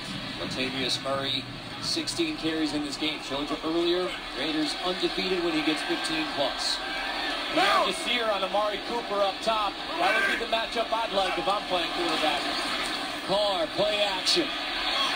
Fires, incomplete, flag down. Crabtree, the intended receiver, locked up with Batamosi. Johnson Batamosi in coverage there. Pass interference. Offense. Number 15. 10-yard penalty. Replay. Second down. Breaking tendency today. Yeah, it's I've seen more offensive pass interference, I think, today than we've seen in half a year. But that's a tough call regardless. We've seen them try to throw that little bootleg comeback to the outside Crabtree a few times in this game already.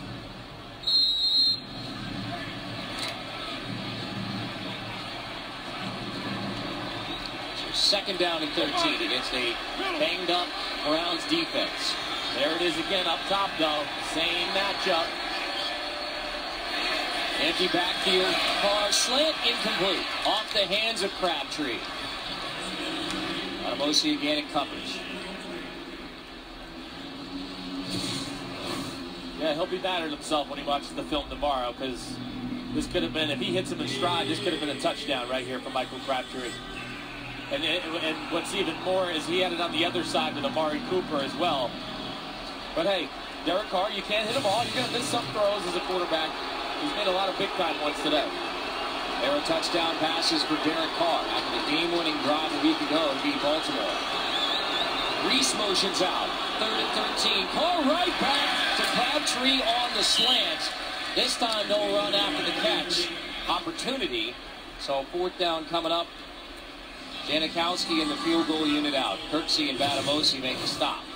A little inside slant out of the empty formation. That's the throw he was looking for the play before. But nonetheless, great drive by the Oakland Raiders. They were backed up, and now here they got a chance to make it a 20-3 football game. Rib injury for Hayden. Groin for Craig Robertson. Both doubtful for return. 35-yard field goal from Sebastian Janikowski, and it's 20-3. Oakland on Cleveland. The Raiders trying to break the road jinx. Mentioned the banged-up Browns defense. Important correction on the injury. It's Deshaun Gibson who has the groin injury, questionable return. Hayden, rib injury, also questionable. Ooh, that would be 2 huge blows, just because Joe Hayden is one of the best players in football. Deshaun Gibson, like you said in the open a little bit, one of the best free safeties in football that nobody really knows about yet. Touchback for the Raiders, up 20-3. Week 3 continues later today on CBS, and for some of you on Fox. Then tonight, Sunday Night Football on NBC. Tune in tomorrow, Monday Night Football on ESPN. Chiefs, Packers. That'll be a fun one. I think it's going to be a lot closer game than people realize, Chiefs, Packers. Chiefs secondary is legit. Green Bay's offense a little banged up. Man, you got to remember the Chiefs had a few extra days. They played on Thursday night against Peyton Manning and the Denver Broncos, so they should be ready to go. Tyler Blackburn and Chris Sims from Cleveland. What do you need to see out of Josh McCown and the Browns offense on this drive? Well, I would just like to see a little bit more consistency in the pass game. I do think whether it be short game, intermediate pass game, we've got to see a little bit more of it here in the second half. Play action. Pressure on McCown, he slips away. Check down underneath. Malcolm Smith finishes it off after the completion of Duke Johnson. But there you go. I think you got to eliminate a little of the first and second down run mentality right now. Start to put a little pressure on this Oakland defense. And just execute, just like you saw right there. Hey, nothing open downfield, throw it down to your back. 2nd and 2. This is the offense's advantage. One scoring drive, one red zone trip. 850. For the Browns offense, flag down.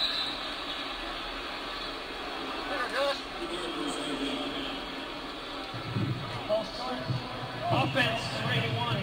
5-yard penalty. Still 2nd down. Tight end Jim Dre. That has been one of the issues of the first half. Like we said, you're in a favorable position with 2nd and 3, and now it's 2nd and 7. I'm going to throw the ball. I would. I don't think you're going to run the ball successfully, consistently on this front 7 of Oakland. I would continue just to nickel and dime this pass defense. Another flag down, free play, it's tipped incomplete. But it got Alden Smith in the neutral zone. Offside. Defense, number 99. Players in the neutral zone to snap. 5-yard penalty. Replay 2nd down.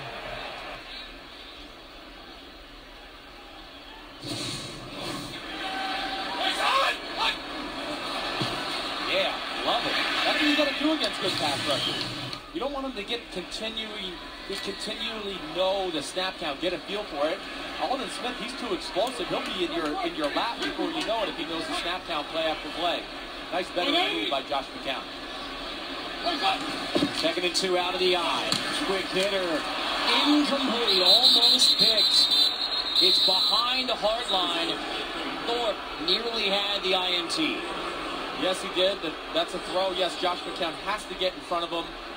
What we saw there really is a run-pass option. It's a running play called, but if they're outnumbered in the box, he's just going to throw what you call it a quick slant up top. You can see all the people in the box for the Raiders defense.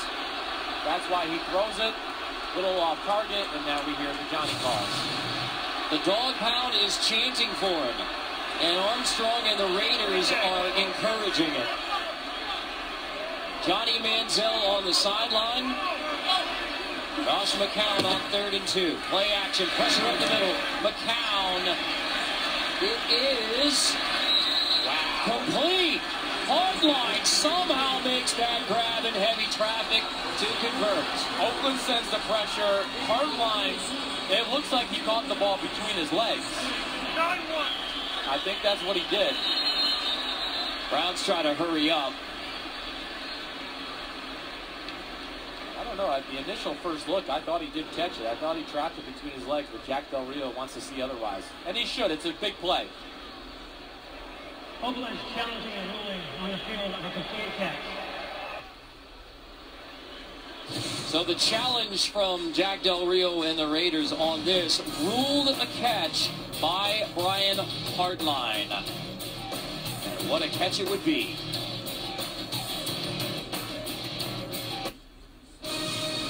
The NFL on CBS is sponsored by DirecTV. If you call yourself a sports fan, you've got to get DirecTV.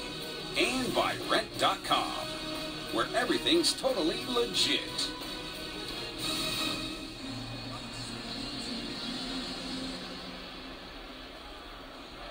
After review, the ruling on the field is confirmed. Is it a catch?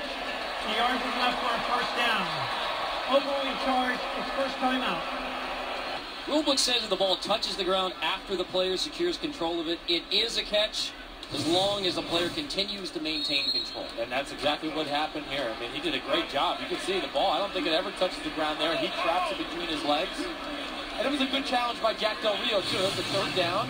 He wants to get them off the field and go up with a knockout punch with his offense. Even after losing the challenge at all. Yeah, I do. Empty, complete. That's Benjamin shaking his way across the 45. Let's go back to New York. JB and Tony.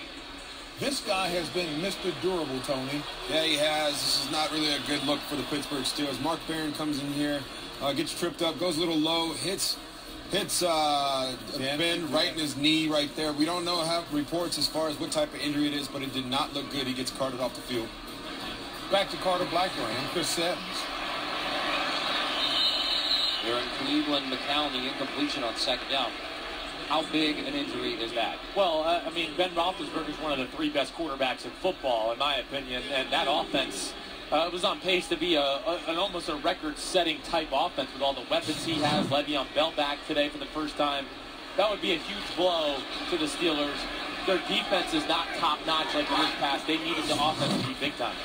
And the Thursday matchup on CBS and NFL Network. And now the big question, will Ben Roethlisberger be there for the Steelers? Right.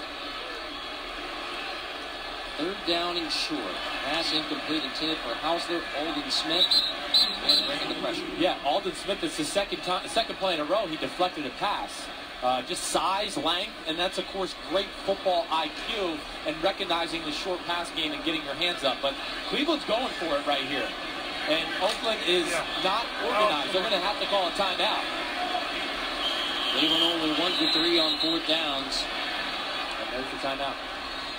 So the unsuccessful challenge timeout 1. Now a defensive timeout. 1 left for Oakland with 7:12 to go in the third, but the Raiders are up 20-3. Well, yeah, this Oakland defense, it's very good, and I think we're seeing that. It was a bad week 1 showing, but I've liked everything they've done with this football team. GM Reggie McKenzie, top-notch. And I understand what Mike Pettine's doing here. I think this might be the proper call. His defense has shown no signs of slowing down Oakland the past few series. Joe Hayden, we don't know if he'll be back. Deshaun Gibson, we don't know if he'll be back either. So he wants to not only rest his defense, but he realizes his offense is going to have to start doing something. 4th and 2. Offense still out there after the Oakland timeout. Duke Johnson in the backfield with Josh McCown. Out of the shotgun on 4th and 2. Yeah. And now Johnson will motion out. McCown complete. And the Browns convert. It's Barnage, the tight end again. 4th down conversion for Cleveland. Well, we could just call this a little stick route. Why stick? Barnage does a good job just working Malcolm Smith there. That's a nice safe throw by Josh McCown. C.J. Wilson is down for the Raiders. Barnage makes that grab. 5 receptions now for Barnage. That's his first of the second half. The Browns trying to continue to go to the tight end. C.J. Wilson, another one of the big guys in this front 7 that I said I have liked for the Raiders. They're already down one of their best big guys in Justin Ellis.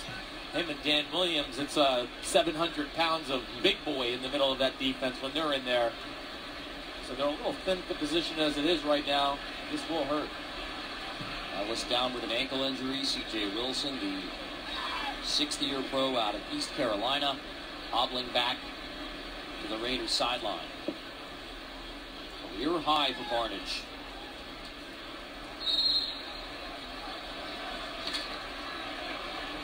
Year pro from Louisville. Rocker.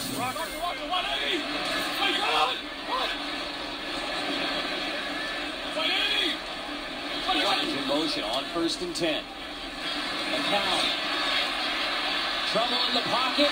Still room to throw. Complete to the outside. Duke Johnson holds it in. Hayden makes the stop. DJ Hayden.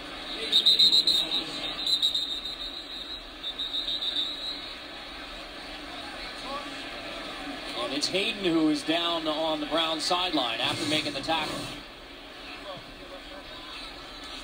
Well, McCown does a little bit of his Johnny Manziel impression here, dancing around in the pocket.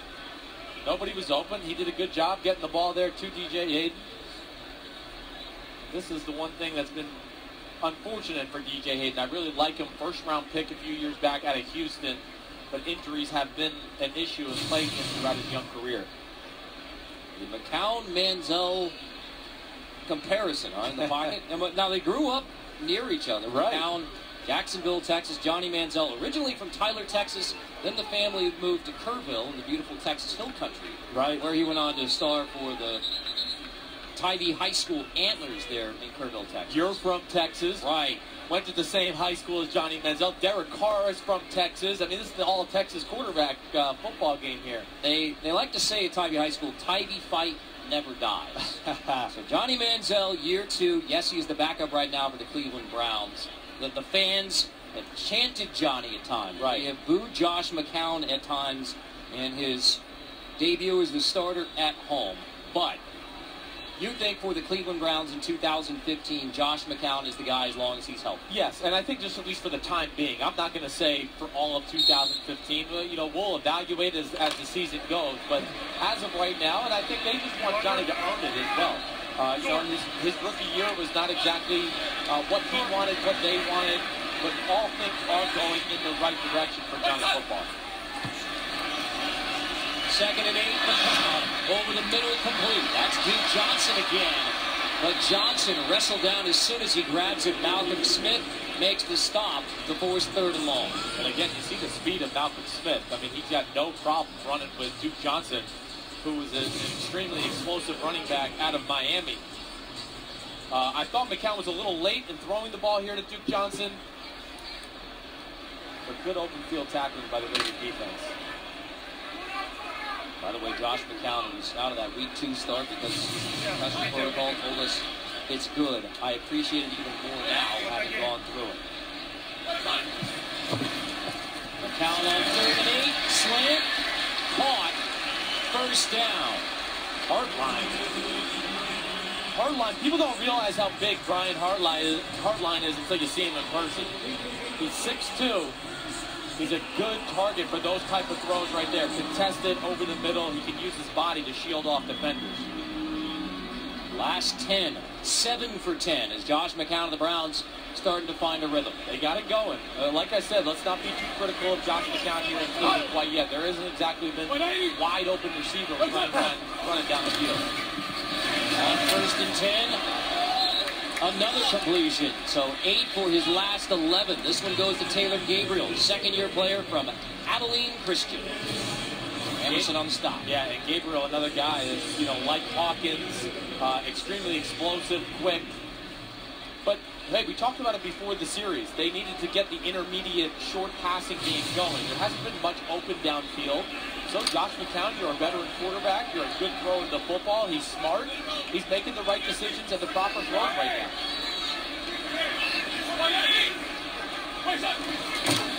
On 2nd and 2 from the 29, Crowell hitting the backfield. Malcolm Smith blows it up. Crowell will be just shy of the 1st down. 3rd and short coming up. You know, regardless, this is a 3-score game. Cleveland would, of course, love a touchdown here, but a field goal cuts to 2 touchdowns. And hey, the big play of the drive at this point was Mike Pettin right there having the guts to go for it on 4th and short in his own territory. 12 plays, 11 of them passes from Josh McCown, but this is 3rd and short. High backfield, Johnson and Crowell both back there. McCown on 3rd and 1. Pressure again by Mack. To Rivers, complete. Touchdown. Barnage into the end zone. Josh McCown, after the 4th down conversion, the first touchdown drive of the day for the Cleveland Browns. And really a big-time throw by Josh McCown here. You might hear this every now and then with John Gruden. Spider 2-wide banana, well, there you go. That's what it is. I've run the play myself, but a great throw. Barnage, big target. He puts it high and outside. Charles Woodson, the coverage wasn't bad. It's just, hey, good coverage ain't going to beat the perfect throw. So Barnage's career day continues. Like by John Gruden, Spider 2-wide Yeah, why banana? That's what he used to yell in my ear all the time. You heard that a lot. A lot. Travis Coons on NBAT. When the Browns absolutely needed it. A 4th down conversion, and then Josh McCown. Now they're cheering him in Cleveland. Touchdown, Browns. After McCown leaves completes the touchdown drive. It goes 13 plays, 80 yards to get the Browns back in it. A 28-yard TD grab by Gary Barnidge. Travis Coon's kickoff. Fouled by Taiwan Jones, so he will take a knee for the touchback. 4th down, Mike Pettin says we're going for it on that last Browns drive. Well, he deserves all the credit here because that's a big-time call for the head coach to make right there in your own territory. But nice little play call by John DiFilippo, offensive coordinator. Then he goes back, like we said, to the old Spider 2-wide banana. And McCown, that throw, that's a phenomenal throw. Josh McCown, hey, listen, I know everyone here wants Johnny Manziel. He is the most exciting college player I have ever seen. I understand that. But McCown's still good. He can still lead your offense to a lot of points. First TD grab since 2013 for Barnidge. So, Derek Carr and the Raider offense. Curtis Murray. Joe Hayden back in the game for the Browns. That's big. And you know, you heard, we talked on the break. I thought Oakland, the last time they had the ball, should have took advantage of Hayden being out of the game and took advantage of Amari Cooper versus Pierre Desir on the outside a few times. But nonetheless, they didn't do it. But Joe Hayden, hey, they need him out here. They're going to play man-to-man. It's man-to-man right here, 2nd down. And he's as good as it gets as far as cover corners. Cooper doesn't have a catch in the second half. Lined up against Seth Roberts. They're on 2nd and 7. Play action. Carr. Zips it complete. That's Marcel Reese, the fullback, shedding tacklers, rolling across the 50. Marcel Reese shedding more defenders as he takes it inside the 25. Tramon Williams finally brings down big Marcel Reese after 55 yards. Well, what a great little route. It's really what we call like a corner stop. He's running like he's going to run a flag route. He does like almost a reverse curl, but this is why I love this guy. He can do everything. We've seen him play tailback, fullback, and now there he goes, lines up at tight end, and makes a big-time explosive play for this Pats offense. He's a big man, Marcel Reese. 250 pounds to be able to run like that's impressive. What's up? Carr on 1st and 10, gives it to Murray. Latavius Murray.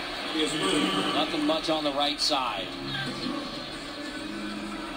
You say defenders bouncing off the guy, usually it's an exaggeration. They were literally bouncing off of Marcel Reese. Yeah, and I got a chance to talk to Bill Musgrave about the running back position. He said to me a few weeks back that if they got desperate and Latavius Murray got hurt, Marcel Reese would be the new bell cow of this offense. That's who he trusts to carry the ball between the tackles 20 to 25 times a game. Taiwan Jones in the backfield now with Carr on 2nd and 8.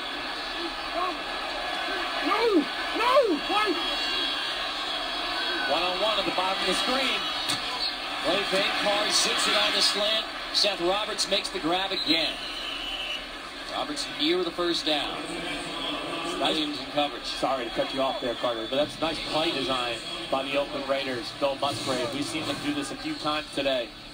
Kind of let the tight end clear it out in the middle, and then the 2 outside receivers coming in slants underneath. And Carr, coming from Fresno State, that spread offense, he can get the ball out of his hand as quickly as anybody in the NFL.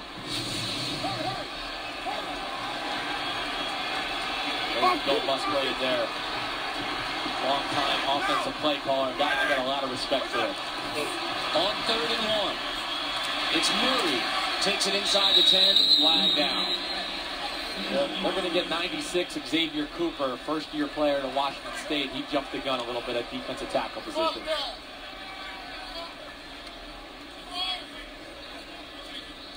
Xavier Cooper got the start in place of Desmond Bryant. Offside. Defense, number 96. Players in the neutral zone at the snap. The fouls decline. Yardage is enough for a 1st down.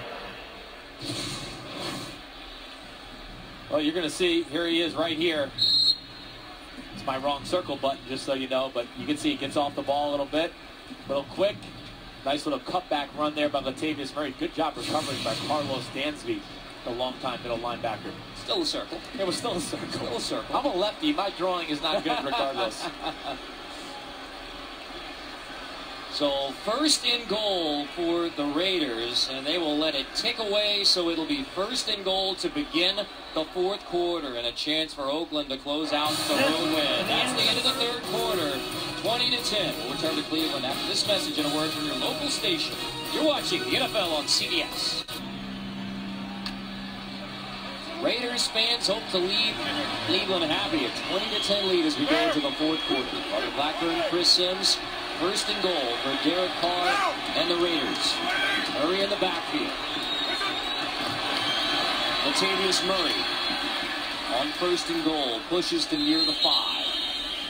Randy Starks, defensive end, leads the way.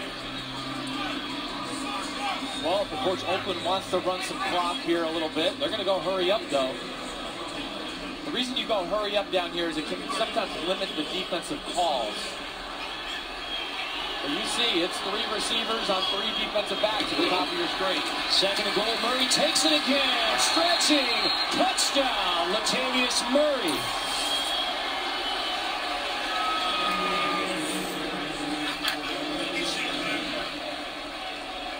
Raiders start the fourth quarter with a touchdown from the third-year pro from UCF. Yep, right up the middle, and then he just kind of carries Marcavius Mingo into the end zone here. But that's what happens when you got a running back that's 6'3", 230. I love Murray. I think he could be one of those top-tier running backs in football. You give him some holes. You can see he can run with power. He's got speed to break the big ones, catches the ball well in the backfield. There's really not a lot of flaws to his football game. I mentioned before, a guy who wasn't invited to the Combine, 6th round pick, rookie year on injured reserve. Then he's a backup behind McFadden and Maurice Jones-Drew. Right. And now Latavius Murray, the back. Sometimes scouts make it more complicated. He's tall, he's big, he's fast. Invite him to the Combine.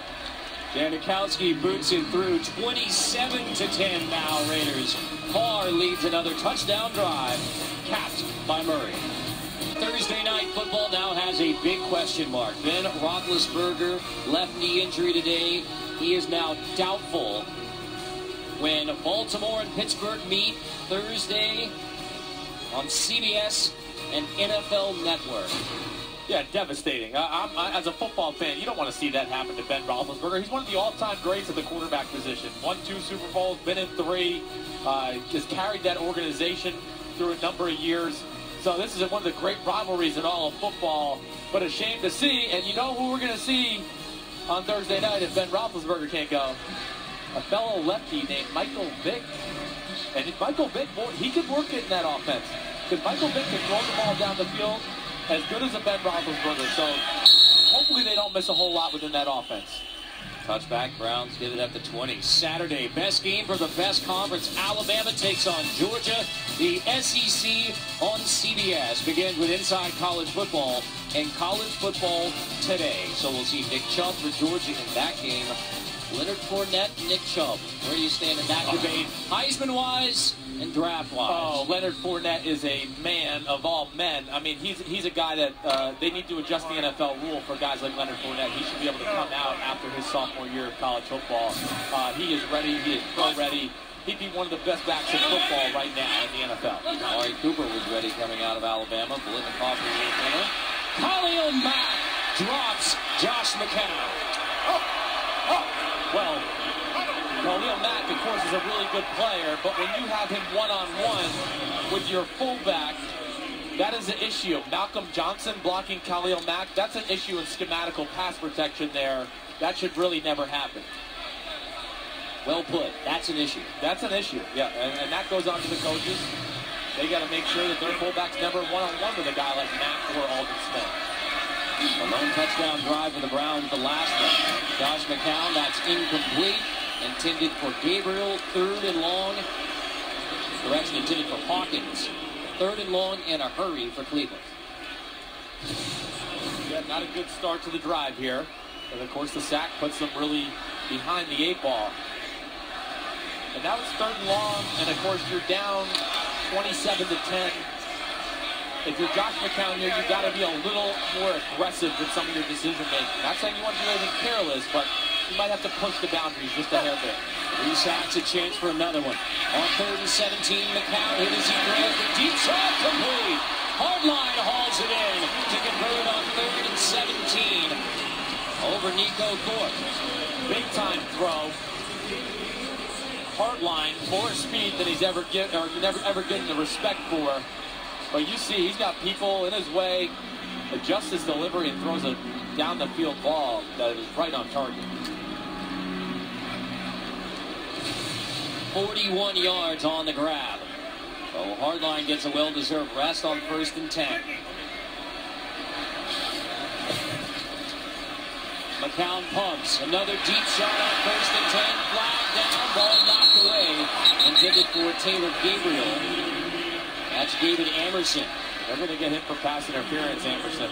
There's a little double move on the outside. Pass, holding, defense, number 29. 5-yard penalty, first down Cleveland. Amerson signed this week. They ran a little stop and go route. That's why you saw the little pump there. Amerson knew he was beat, so he reached out and grabbed Gabriel just a little bit. 5-yard ball wasn't in the air yet. Tap off. On 1st down. McCown. 6 complete. This is Hawkins. Correction, that's Gabriel. 18 Gabriel. Well, they all look the same. It's the all short wide receiver team. And we had fun with Travis Benjamin. I asked him who was the quickest. He thought it was Gabriel. Then I said, well, who's the fastest? And he goes, oh, well, that's me, no doubt about it. So I love them. They all have a little interesting skill set. They play bigger than their size, but their speed and quickness is really what separates them. Hawkins listed 5'7", Gabriel listed 5'8". Benjamin towers over the 5'10". Corral takes it and converts. 1st and 10 Cleveland. Woodson and Lofton combine on the stop. Yeah, right up the middle here. Oakland's got their pass rush defensive line in, and Charles Woodson's down. I think he might have just aggravated that shoulder a little bit. So Charles Woodson slow getting up for the 2nd time today.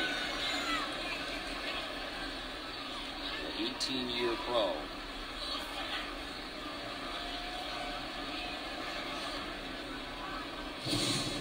You're going to see Woodson here. He's going to be the first guy to miss the tackle here. And looks like he just kind of falls right on that right arm right there. Man, I knew that hurt. Playing that safety with a shoulder injury, I mean, you got to use your shoulders all game long playing safety. It is just, he's a tough sucker. He really is. I got the ultimate respect for him as a person, a player. I enjoy talking to him. Like I said, first ballot Hall of Famer in my mind, no doubt about it. Well, Woodson at safety. Raiders D will try and move Cleveland out of the end zone again. Touchdown drive last time. Josh McCown, the Browns hat. McCown. Back shoulder incomplete, intended for Travis Benjamin. Thorpe in coverage. Well, and we talked about this is the Seattle defensive scheme with Ken Norton Jr. This is what they like to do. They want to stay on top of the receivers. They don't take a whole lot of chances. And they try to use their size and just straight ahead speed to shield people. Big Justin Tuck. You got Tuck, Matt, Alden Smith on the field. That's 3 pretty good pass rushers in passing situations. Mack and Smith draw the attention. Tuck has 65.5 career sacks. On 2nd and 10, the count to the end zone, tipped and knocked away at the last second.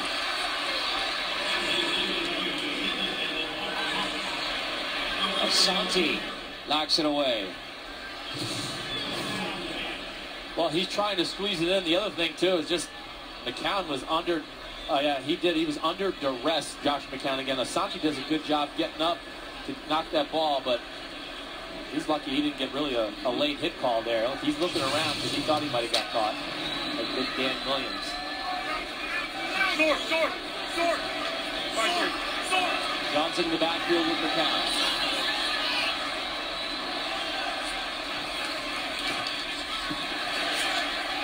McCown fumbles the football on top. Daddy, Khalil Mack, once again, they're making up for all their missed sacks the first 2 weeks. They are getting there here. And you'll see Mack, the spin move first, then around the edge to stay, the balance, the power, everything about the guy is remarkable.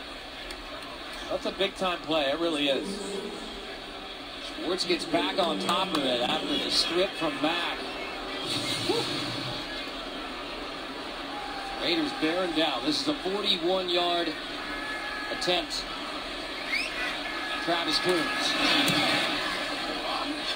And it is good. That is a new career long for Travis Coons. First year kicker. Khalil Mack and the Raiders.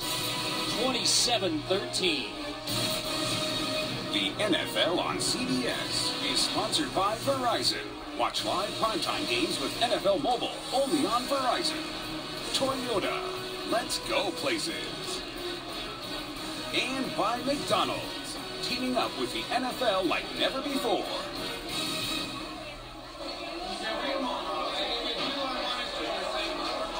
Cleveland's West Side Market. Over 100 vendors offering a variety of foods, both healthy and otherwise. Cleveland's a great city. I enjoy it. I really do. It's got a cool little downtown. You can walk wherever you want.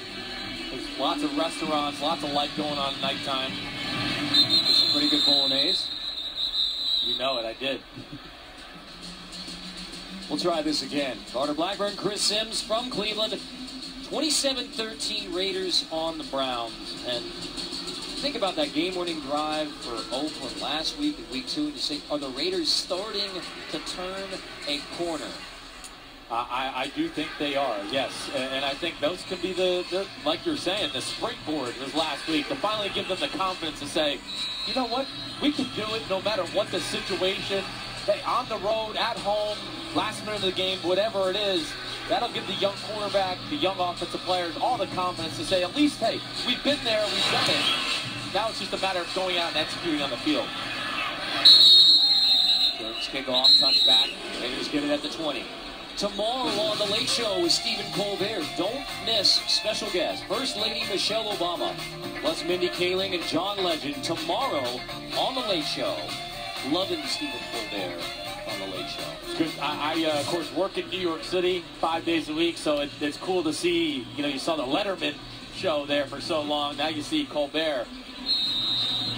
Right into it. We talk about the Raiders, and obviously much of this is around Derek Carr, but how do you evaluate the job Reggie McKenzie, general manager, has done putting this team together? It's top-notch. I got the ultimate respect for Reggie McKenzie, the things he's done in the draft, free agency, but the young players, of course, Cooper, Carr, Mack, and then they're high-character guys as well. So you can depend on them. That's what I really love. And there's one of them right now. Yes, the other freak show on the offensive side of the ball, Amari Cooper. First catch of the second half for Amari Cooper, the 4th overall pick on McKenzie and the Raiders. I don't know why. If I was going to be critical of anything, the Raiders in the second half is they need to go to this well a little bit more, because sometimes it's just as simple as your guy's better than their guy and let him go do his thing. But I know I've said it enough here, but I think everybody at home's they're seeing it now. You got to see that this kid has got some special talent. Talk about Reggie McKenzie, Oakland GM. First for the Raiders since Al Davis, 1963. That's Latavius Murray getting the first down. Handoff as he takes it to the 39. Randy Starks on the stop. So the game-winning drive, you beat the Raiders. Derek Carr takes him down the field last week after the INT game-winning TD. If Oakland wins this game, it'll be the end of that streak where they've lost 11 straight true road games, 12 away from Oakland. And Jack Del Rio talked, Derek Carr talked about a sense of validation and confidence. Right. How big would this be to get that road win and enter week 4 with a winning record? Well, I think it now, like you were kind of just saying, it gives them the confidence no matter what the situation.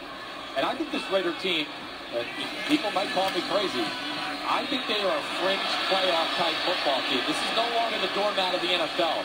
They got a lot of the pieces to be competitive. I don't care who they play, week in, week out. We saw Baltimore, they could play physical, and of course they got skill guys. Holding. Offense, number 77. 10-yard penalty. Still second down. It's been since 2002 since they've been to the playoffs. That was, of course, the Super Bowl year. They lost to Tampa Bay, but that's the last playoff appearance for the Raiders. It's pretty remarkable, really, because the Raiders have been one of the standout organizations in the NFL.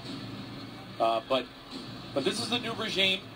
All those years of struggle got nothing to do with Jack Del Rio and Derek Carr and Amari Cooper and Khalil Mack. So Del Rio pointed that out to us really quickly yesterday when we talked to him. And I said, yeah, of course it does. What was I thinking? He said, this team has not been on the road yet, right? Carr on 2nd and 18, finds Amari Cooper again, shaking his way. Chance for us to head back to New York. JB and Tony. Andrew Luck making amends for 2 picks. Yeah, and he's coming back in a big way right here. Here's Dante Moncrief going up and getting that ball right there. 2 touchdowns in 56 seconds for the Colts. They take the lead out there, 28-27. Big comeback for Andrew Luck. 5:53 remaining in regulation. Back to Carter and Chris.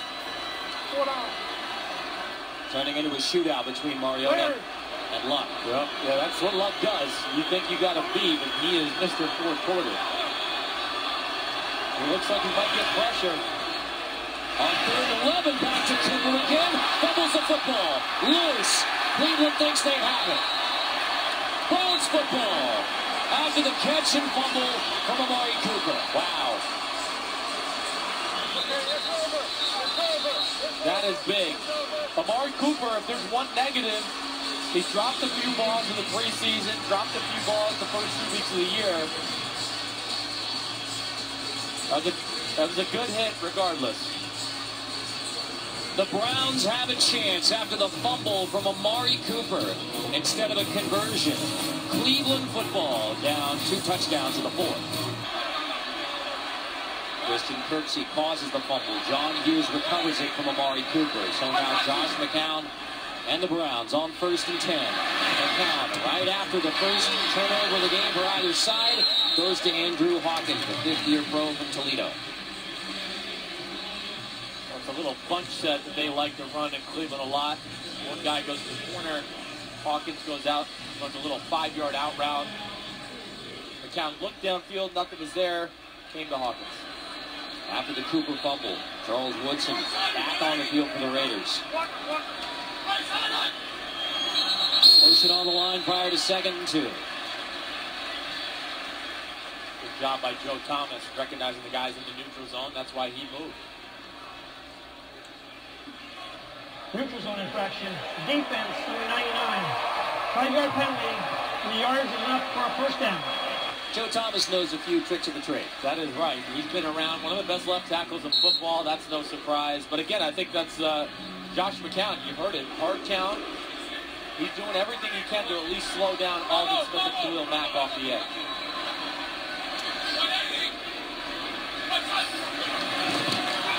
On 1st down, McCown delivers, sliding Travis Benjamin makes the grab at the 16. Nico Ford makes the stop. Well, Travis Benjamin, this is skinny post up top. And a nice accurate throw by Josh McCown. Browns hurry up with 7:21 on the clock. Confusion in the formation.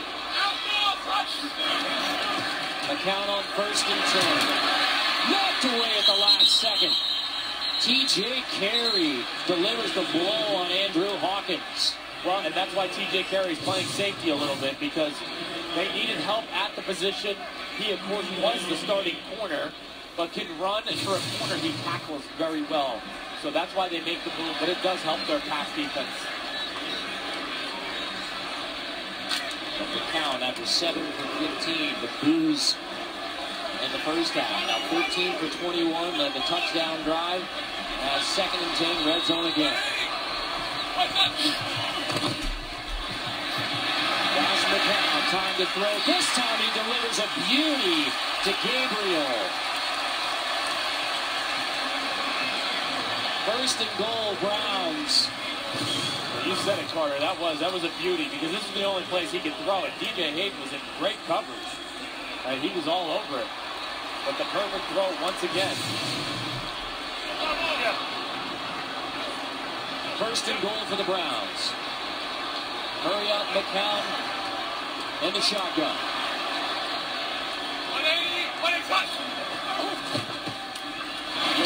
pass on first and goal, incomplete.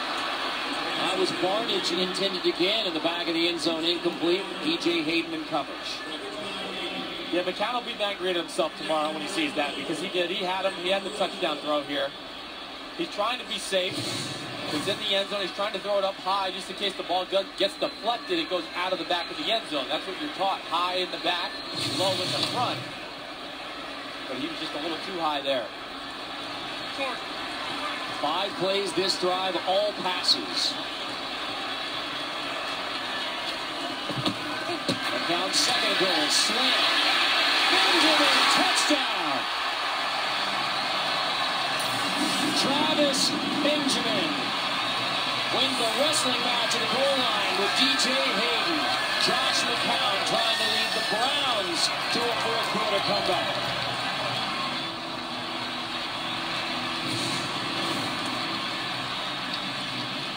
Well, great job just putting the ball right on the body of Travis Benjamin. Again, pretty good coverage. Benjamin does a good job just showing some strength there, reaching the ball out over the end zone. But McCown, it's like ever since the Johnny chant started, he's been on point. And that's why you don't make the change. Hey, you're trying to frame your football team into something positive, not a media frenzy. And McCown is playing really well right now with the big mistake by Amari Cooper in the fumble. Travis Coons boots it through. After the Amari Cooper fumble, Josh McCown to Travis Benjamin to pull the Browns within a touchdown. The NFL on CBS is sponsored by State Farm. Find your agent at statefarm.com. And by Under Armour. Rule yourself. I will.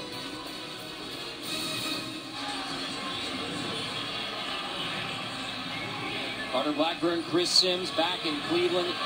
Josh McCown. And you said as soon as the band started chanting Johnny, Josh McCown turned on like a flashlight. You just flip that switch. Well, he understands the situation. He knows the city of Cleveland wants to see Johnny Manziel. They drafted Manziel in the first round. And he understood the situation that he needed a big-time drive regardless just to help the football team. And he has responded to that pressure. Touchback, Taiwan Jones never saw it. Tomorrow, catch a new Life in Pieces, the most watched new comedy of the season after a new Big Bang Theory here on CBS. Well, you know, the thing here now, Carter, we talked about the Raiders with the stepping stone last week. Now, hey, young football team, can you put a game away? Because that's a skill in itself. Amari Cooper, rookie receiver, fumbles last drive. Now is a different situation. Just as much pressure as last week. You got to be careful, but yet you want to get first downs and keep Cleveland's offense off the football. So this is a new little situation that the Oakland Raiders have to master. Caller on first down, Latavius Murray straight ahead. After the catch and fumble from Amari Cooper, do you make an effort to get it back into the hands of Amari Cooper? No, I don't think you go out of your way to do it. Of course, if you see a matchup you like, he's still your go-to guy. You can't be scared to throw him the ball. And he's the type of guy, we've met him, he's all business. He probably wants the ball badly right now just to get the bad taste out of his mouth. Safe to say intense and focused, Amari Cooper? Oh, I love it because he's not worried about building his brand or his Twitter handle. He just wants to play football and catch the ball from Derek Carr. On the 300-plus day for Derek Carr passing. 2nd and 6, another chance for Carr to throw. Pressure, flag down. Carr dumps it to the sideline as Randy Starks was bringing the pressure on Derek Carr. Yeah, and I think that's who they're going to get for holding. Jamarcus Webb holding Randy Starks. Holding. Offense. Number 76. 10-yard penalty. Full second down.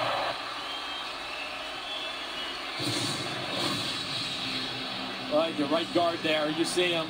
Jamarcus Webb. Nice move by Randy Starks. And then Jamarcus Webb. Yes, you get your hands out there on the shoulder like that. Refs are going to call it every time.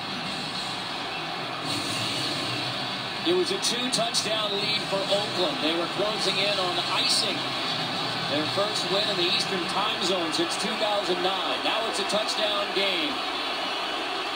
Pressure bearing down from the dog pound on Derek Carr and the Raiders.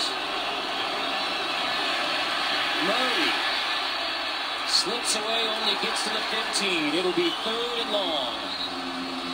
Rolling under 5.5 left. Well, this is a big play call from Musgrave, Derek Carr. You want to get the first down, of course, Carter, on 3rd and 15, but at the same time, you don't want to turn the ball over. Carter Blackburn, Chris Sims, producer Steve McKee, director Andy Freeman, our NFL on CBS crew from Cleveland, where Derek Carr and the Raiders face 3rd and 15. Carr checks down, that's complete. Lee Smith rolling across the 20. Cleveland will get the football back. Down a touchdown, less than 5 to go. All 3 timeouts left for the Browns, plus a 2-minute warning. Well, this is a zone defense. Look at all the guys standing up, far off the ball. 3-man rush, 8 men in coverage. They wanted to see the quarterback and make sure they can go rally to whoever catches the football. And the always dangerous Travis Benjamin had the touchdown drive. Upon return for a TD, Blacksweet.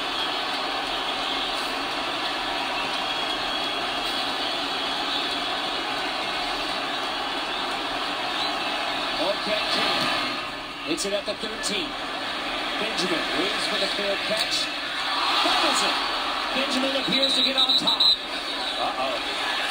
The Raiders have the football. It is Oakland Raider football. Wow. After the muff from Benjamin. Ball gets on top of it. Coming on the field, muff kick by the receiving team. Recovered by the kicking team. First down. Well, we're just seeing some young player mistakes here late in the football game. A short punt by Marquette. Benjamin in good position. It was kind of a knuckler, I will say that. But he just simply dropped it. And Nyron Ball comes up with the recovery. Somehow slips away from Benjamin after he initially gets on top of it. Yeah, initially gets on top of it, but it looks like he kind of pulled it down and almost pushed it right through his body. Benjamin after the tremendous week 2, the touchdown grab. Muffing the punt, giving it right back to the Raiders.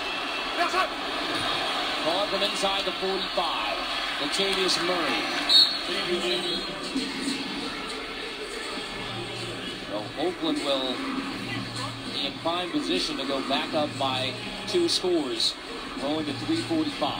Yeah, and knowing Jack Del Rio, a defensive football coach, I would expect you might see 3 straight runs right here, right in a row. You got Sebastian Janikowski. I mean, the city of Pittsburgh's in his range as far as field goal kicks go. You work the clock and hope to get up 2 scores and really put Cleveland in a tough position. Earlier you said Oakland, you know. Is that the Pittsburgh? Yeah. Okay. Not all the way across the country. He's getting up there in age. He's lost a little range. 2nd and 6. Here's Murray on the second down run. Whitner makes the stop.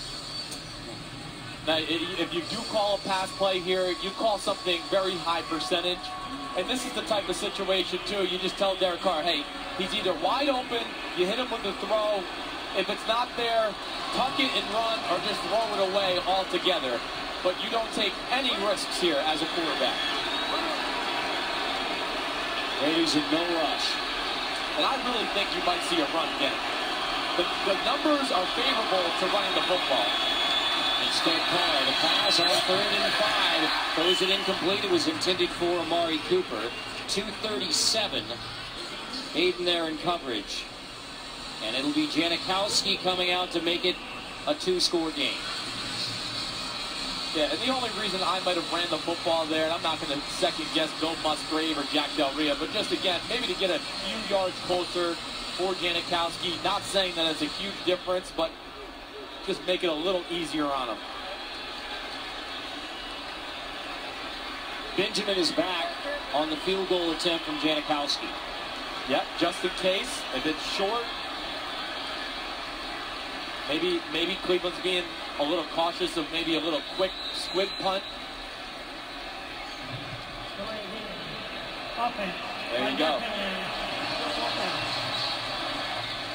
So Del Rio doesn't want to kick it in case he misses.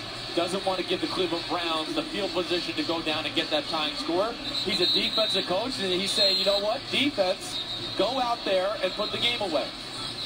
So rather than the Janikowski attempt to make it a two-score game. Cleveland elects to decline the previous foul. Brings up 4th down for the biggest spot. But bottom line, it's Marquette King coming on the punt. Right. Well, Cleveland declines the punt because they don't want to give Marquette King any extra room to try to pin it down. This makes it harder on the punter. And I have no issue with this decision by Jack Del Rio at all. His defense has been pretty solid the whole game. He's going to try to pin them down here and make Josh McCown and the Cleveland Brown offense drive the length of the field. Touchdown. King and then Benjamin. Bounces inside the 5. And it is down at the 1. Oh, that was close. Just barely down at the 1. Marquette King does his job, and the Raiders punt unit gets down there.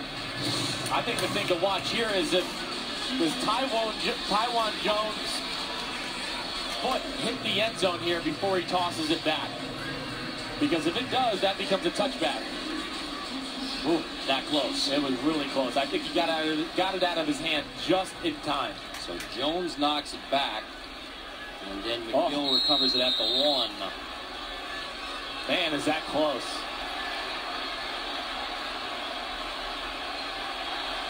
He could challenge it. 2:26. There it goes. He's Still down challenge there. opportunity. Penton does throw the challenge flag just ahead of the 2-minute warning.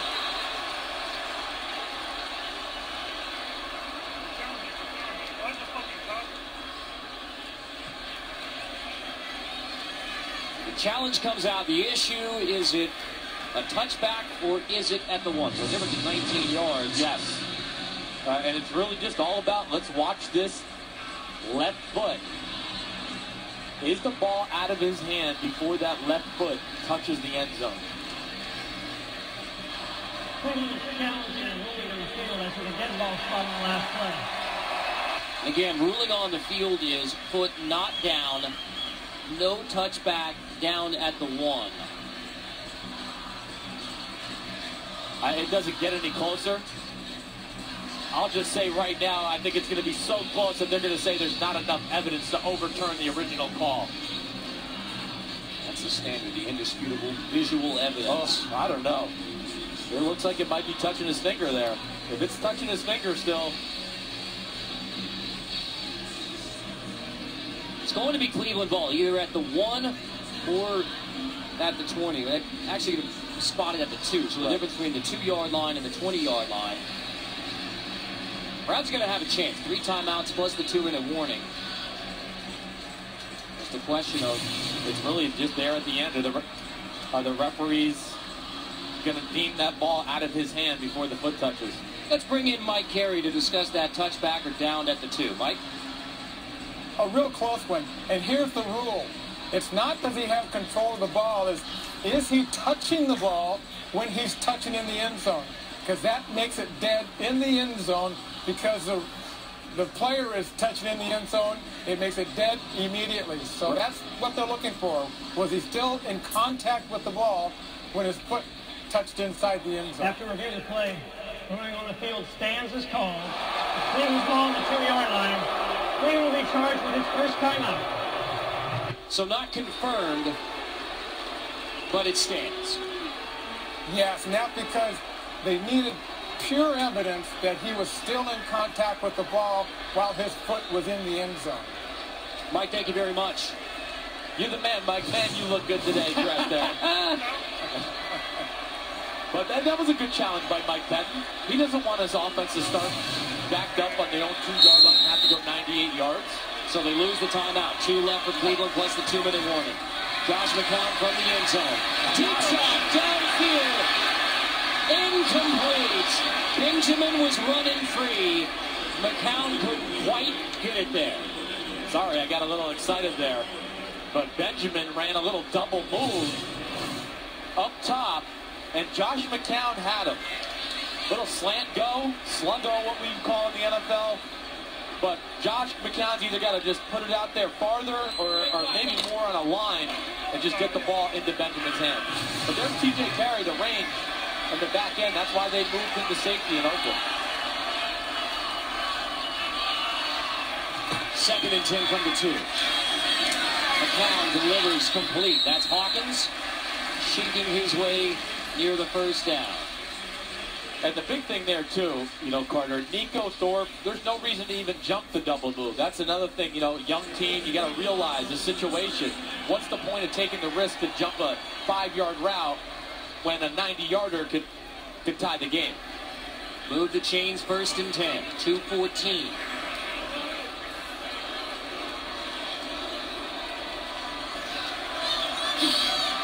McCown with pressure coming on 1st down.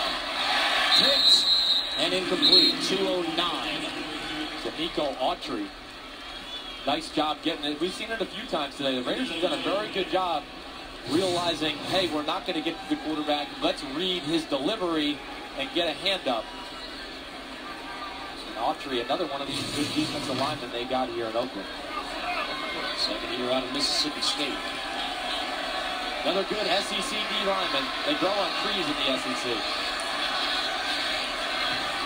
McCown on 2nd and 10 over the middle. That's complete. Duke Johnson out of the backfield, so he gets to the 17. And that will take us to the 2-minute warning. Can Cleveland close out the drive? Can the Raiders close out a road win? Coming up next, Bears, Seahawks, or the Bills battle the Dolphins right here on your home for Super Bowl 50, CBS Sports. My dad, Big Phil, is out there in Seattle for the Bears and Seahawks. Early start this morning. Tuesday. This is 3rd and 5. Josh McCown, complete to the 35. That's hard line again. 1:50 to go. 2 timeouts left for the Browns. They lost one on the challenge. Asante makes the stop.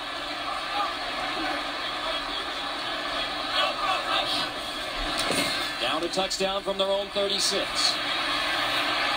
McCown scrambles and dumps it out of bounds with 1:30. Good job by Josh McCown there. There was nothing open down the field.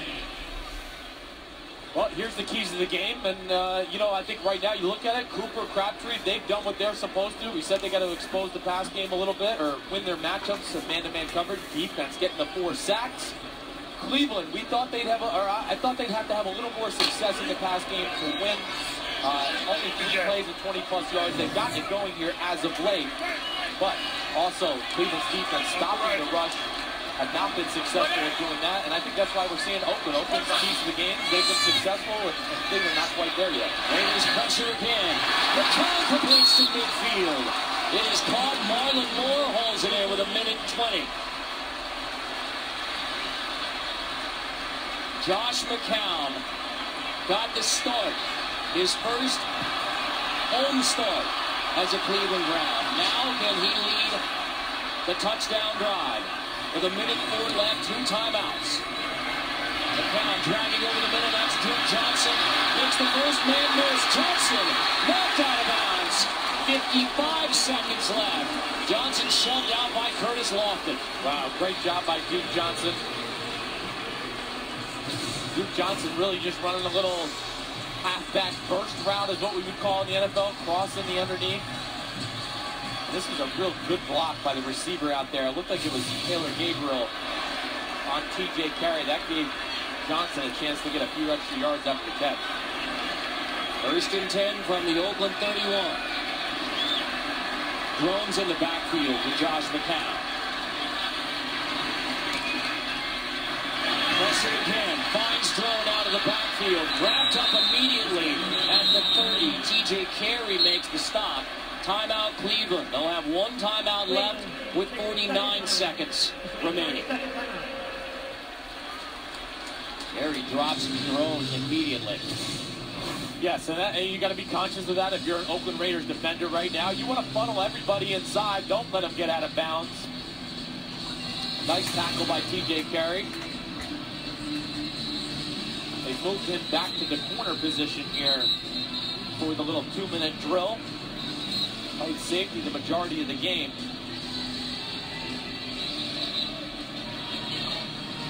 Time-wise, Cleveland is okay. 49 seconds. They're on the 29-yard line. They don't need to rush. This is when it gets hard to actually score touchdowns here because, of course, Oakland's defense, they're going to back up. They're going to try to keep Cleveland's offense in front of them.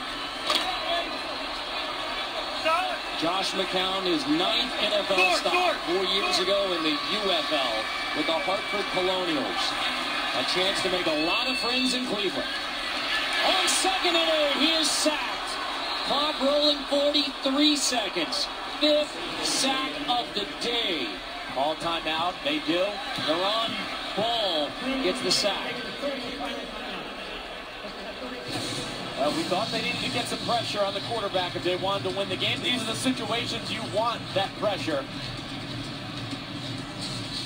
But great job. The guy we've called his name twice here, Drew Rondell. Big bubble recovery, gets the sack. You know, and I know I've said it a lot, but again, just more of the impressive front 7 people this Oakland Raiders football team has. A credit to the defensive coaching staff and, of course, Reggie McKenzie. The draft. Stay tuned for the NFL Today update presented by FanDuel. Time permitting.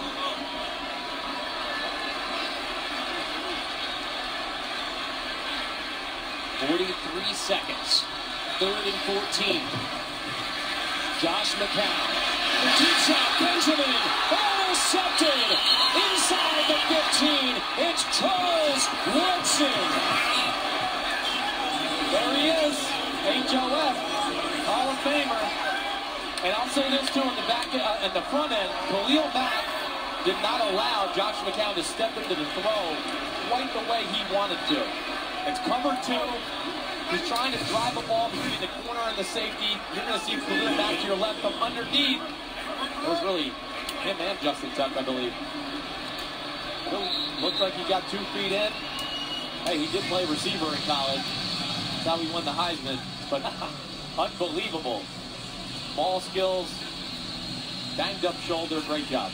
The 61st career INT for Charles Woodson will seal a road win for the Raiders. They had lost 11 straight on the road, 12 straight away from Oakland. Woodson has the INT to seal it. That's 18 straight seasons with a pick for Charles Woodson.